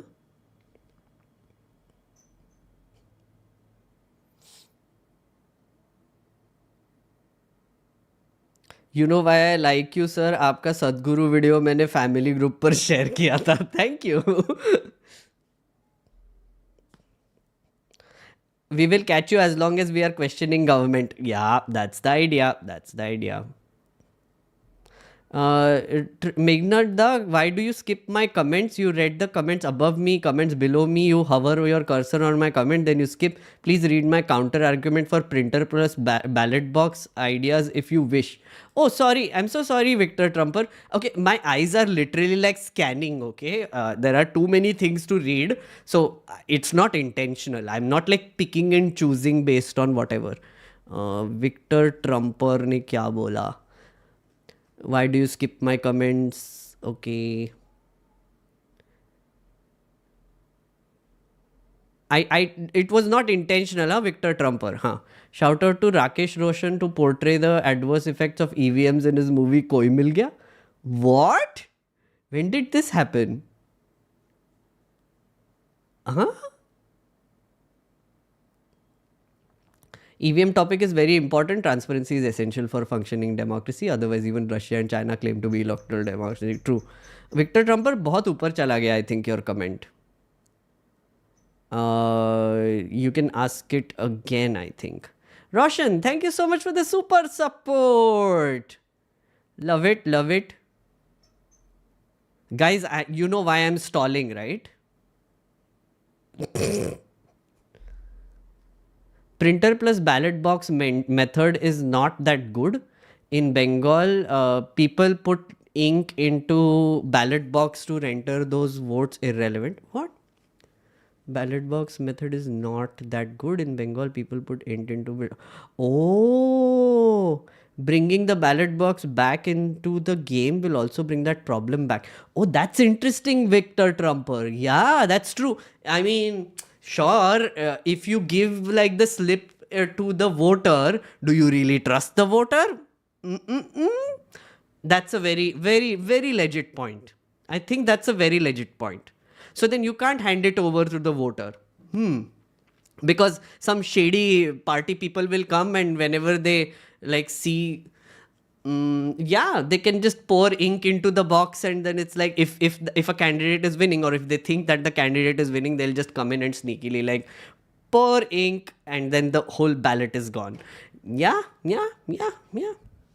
Makes sense. That makes sense. That actually makes sense. But then, does the glass box make sense also? So it can just be a glass box, right? Just a glass box where you see the printer, you see the slip coming out and you see it falling into the ballot box. So that whole thing can be like a box, a glass box. Maybe that's one more way. Haath mein mat do. I agree. There are many problems with this. Matlab like now that you mention it.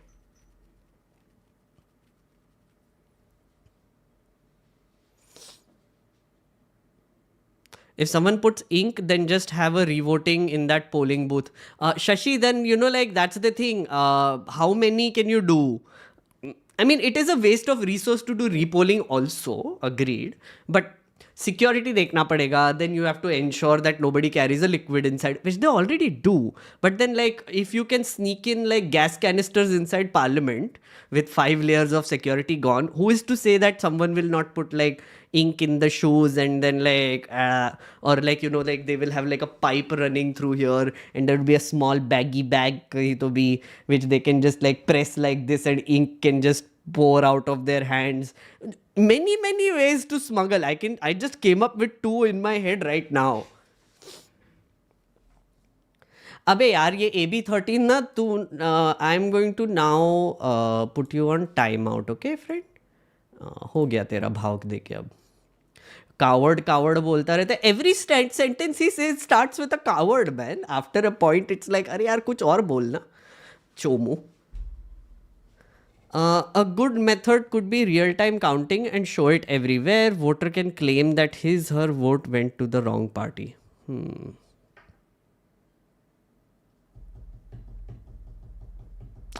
Antariksha, is that a real way? No, but then that would remove anonymity. That's a problem. So the whole point of voting is that you have to be anonymous. I mean, you're allowed to be anonymous, right? You don't have to reveal your vote to anyone. It is a secret ballot. So in that case, if it's like live counting, that can be a problem. Where and also if it's live counting, it can also be a problem when it comes to which booth to pick to basically raid. Like you never know. And I agree with him. Bengal mein it's a notorious place for political violence. Huh? Bengal mein, like I was there to cover elections. Guys, it's freaky. It's nutty. Yeah. I'll just tell you one story. Like I had gone to this place, Bhatpada. Bhatpada, right? I think the last panchayat polls that happened, that is what AB 13 was also saying. Panchayat poll के बारे में बात करो. I'll just tell a story.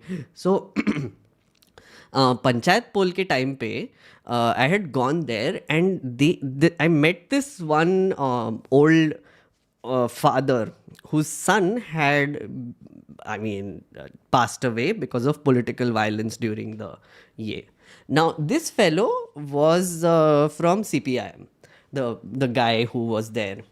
Now, he said that the leader of that area, the Bhatpada area, Barakpur area, big MLA, Don type person, he had procured bombs from like these crude bomb factories that are there, and he came in at night for continuous nights and started like terrorizing people by throwing bombs so that they don't go to vote, because he knew that that area is the one that votes for CPM, right? And that fellow was in the TMC. That's the allegation he was making, and in the process he lost his son.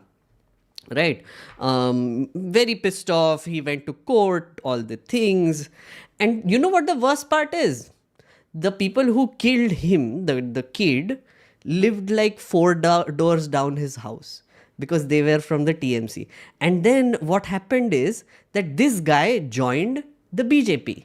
So he started standing from the BJP because a lot of CPM people, defected and went to the BJP because BJP saw a void. It's like the Punjab Congress situation, right? So they saw the void and then they joined in.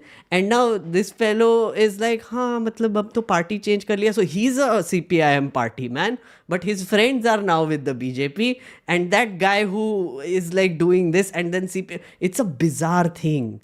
That whole... the dynamics in West Bengal are extremely deep. Every person is a part of a political party, and every person is gives their allegiance to it. And also in rural areas, there is massive amount of random anger and fight that happens all the time. I was in the middle of a bizarre situation during polling day where there were literally two mobs from one party and the other who were just raring to go at each other with like proper swords and whatever and jo bhi tha. And I literally hid behind a mandir because I was like, holy shit, kya hone wala hai yahan pe?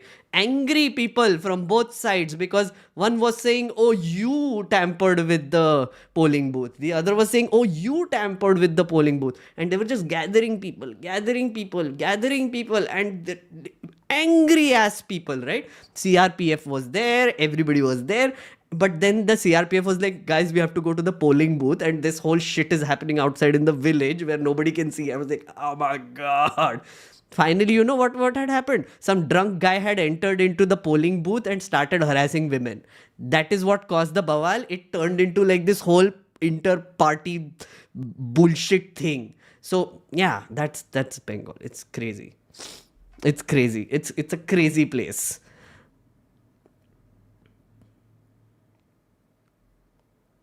That MLA is Arjun Singh. He is literally the unofficial Don. I had friends there. In school days, I avoided that place. He joined TMC after 2021. Oh yeah, right. He's gone back, no? Wait, he went to the BJP? Then he went back to TMC? Something like that? Victor Trumper, you're right. I forgot the timeline there. But yeah, he keeps switching parties also, I think. And his son was also fighting from BJP? I'm a little lost there, but yeah, but you know how that works. Barun lives in Bengal. Yeah, but Barun, I'm guessing, do you live in rural Bengal or do you live in city Bengal? Oh, your sister used to study in Barakpur? Oh, guys, Barakpur is crazy. There are political assassinations that happen there. I saw this one clip again during the election tour. Oh my God. Oh, I think a BJP leader was shot dead in this random bus stop in Barakpur, and we went there, and the literally the medicine shop guy there was like, "Huh, I have the video. I'll show it to you." I'm like, "What is happening? What is happening?" Like literally, two biker guys just came casually. This guy was just getting, I think, in out of the car, into the car, whatever. They just came point blank, shot him, and just went away. Mind blown. It was, guys, again, political violence, nutty, West Bengal. Arjun Singh, Bharatiya Janata Party, 2009 to 2022, Indian National Congress until 1997. Yeah. Why is this so intriguing to me? Yeah, it is. It's very sad also. Reading Gangster State by Sauraj Bhumik, yeah, all of this is common there. Yeah, exactly. And Barun, when I tell people about this, when I tell Bengalis about this and I talk to them, it's like, huh, normal. Actually, it's better now. So, genuinely, like, people are like, Arey, you don't know what used to happen during our time, what the CPM used to do. Like, my older mother-in-law, etc. is like, yeah, two people from my class got kidnapped by the CPM only, and they never came back. I'm like, what is happening? And she's like, yeah, now it's much better. At least, like, theek hai, they get aggressive, they beat each other up and do whatever, but at least, like, killings are less now. It's so normalized. Strange.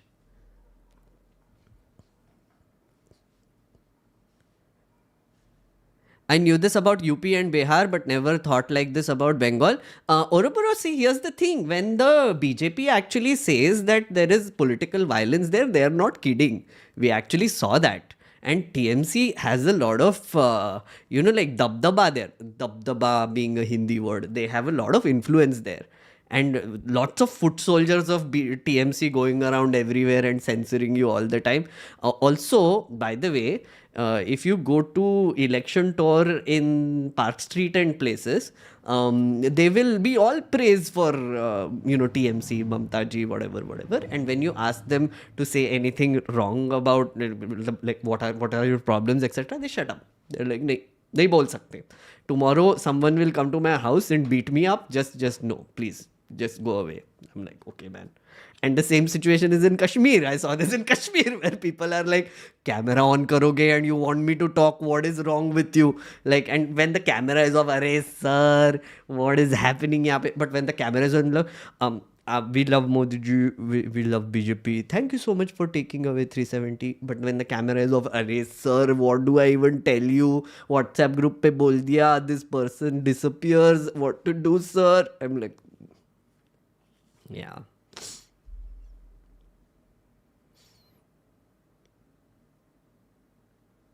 While changing some data values in the system, like before vote input, okay, Antariksha.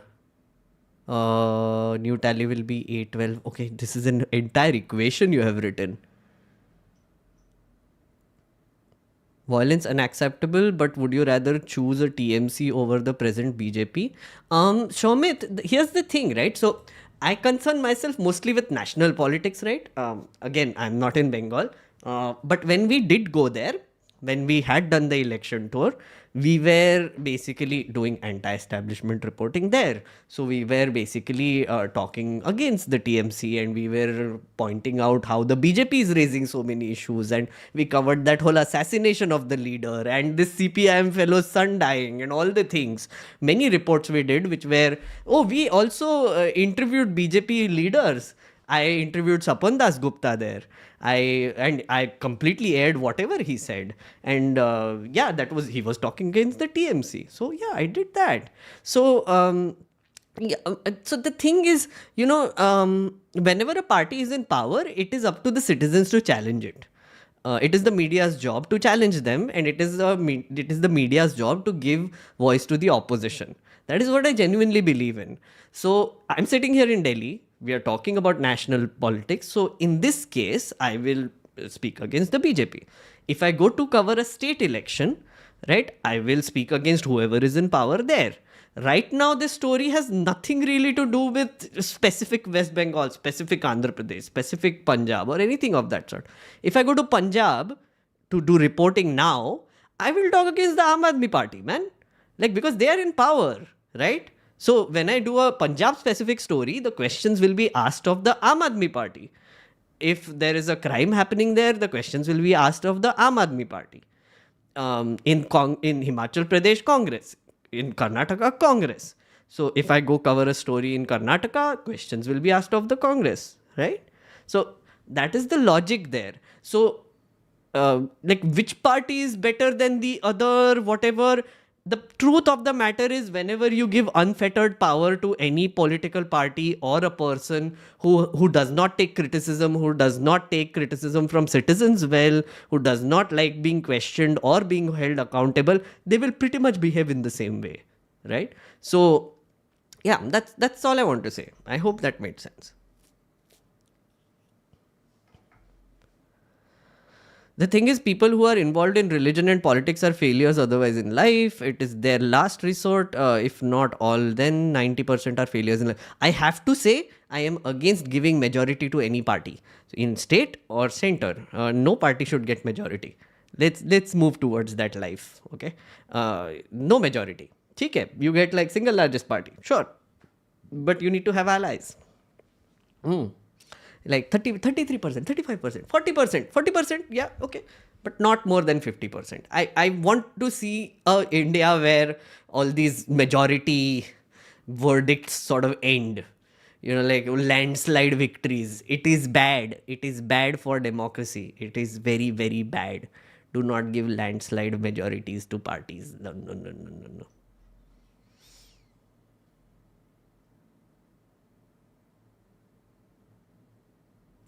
You said everything but not answer violence unacceptable, but would you rather choose TMC over present BJP? How does it matter who do I choose? Yeah. Also, like me choosing TMC would mean Bengal, because TMC has no presence outside of Bengal right now. They tried Goa and failed very badly. So how is that a comparison exactly? TMC is a regional party. Understand? BJP is a national party. BJP has a ton of money. TMC has little money. So the comparison is not true. The comparison is not good. You can ask me, would you prefer an India alliance versus the current BJP? Yes, I would. That's what I've been saying. Please don't give majority to BJP or any other party. If it's the India alliance, which is like a bunch of parties getting together and forming the government, that's great, because then they'll start negotiating, they will have to come to a consensus, they will have to fight with each other, they will do politics and whatever, keep the government stable, maybe. Do that. Because then none of them will be able to come on TV at 8 o'clock in the night and cancel on my currency, no? So that's what I want. I don't want TMC in majority either, by the way. No.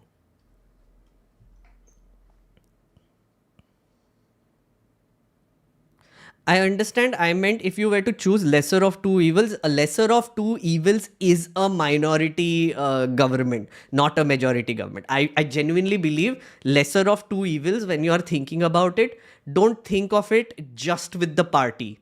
Think about how structurally it matters. So if BJP wins next election, I don't want them to get majority. I'm okay with them being the single largest party. Honestly, because they will have to have allies, and allies will be able to keep them in check, or at least they will have some leverage over the BJP, so they will not be able to do crazy things like pass like any bill like in like 8 minutes, 4 minutes, whatever in parliament. Again, see what I mean? So the lesser evil, when you're choosing, don't pick between parties, because when parties come to power with a majority, they do the same shit. If you saw my Modi review, you will realize this. Rajiv Gandhi, when he came to power, he passed the anti-defection law, cut off powers from parliament. Now, Modi ji, he got majority and he's making it worse, right? So he's using the same thing to make things worse. So majority governments, majority political parties, single party leaders is not a good idea. So lesser evil is non-majority governments.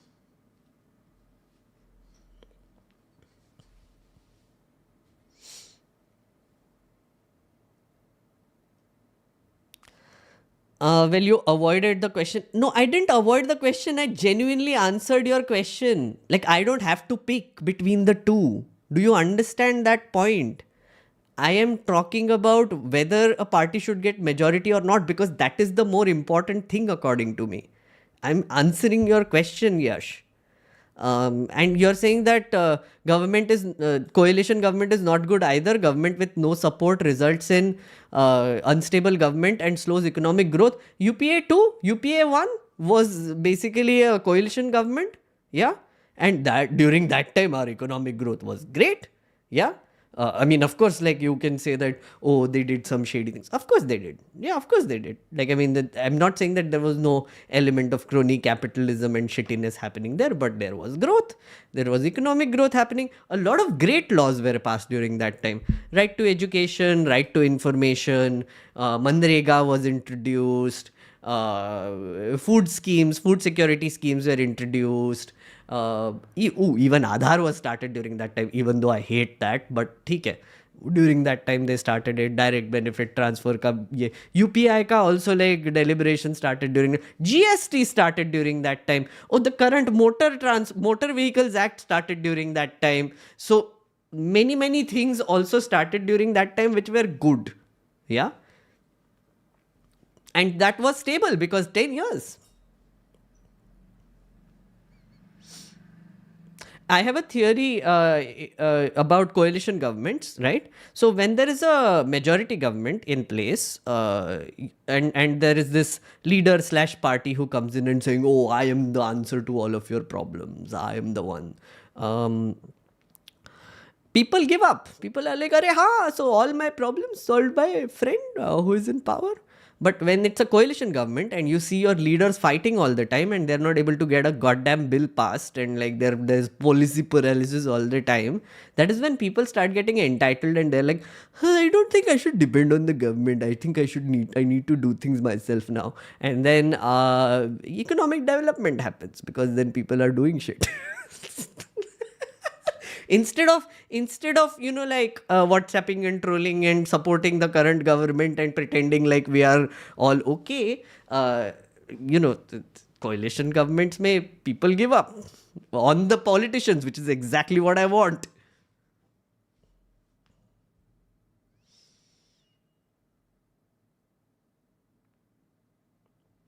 And we also had a coalition government era from 80s to 90s. Yes, I'm not saying coalition governments are perfect either.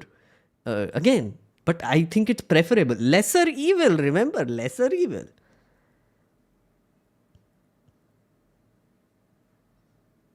That is why BJP is diminishing small parties because they want majority government. Yeah, the biggest threat to BJP is not the Congress, they're regional parties.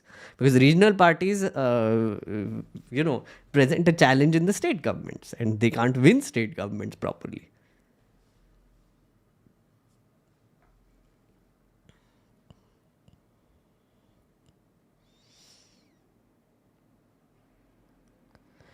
Decentralization of power, whenever it happens, will actually make India a developed country. Yep. Coalition government is also a form of decentralization of power. Distribution of power and decentralization.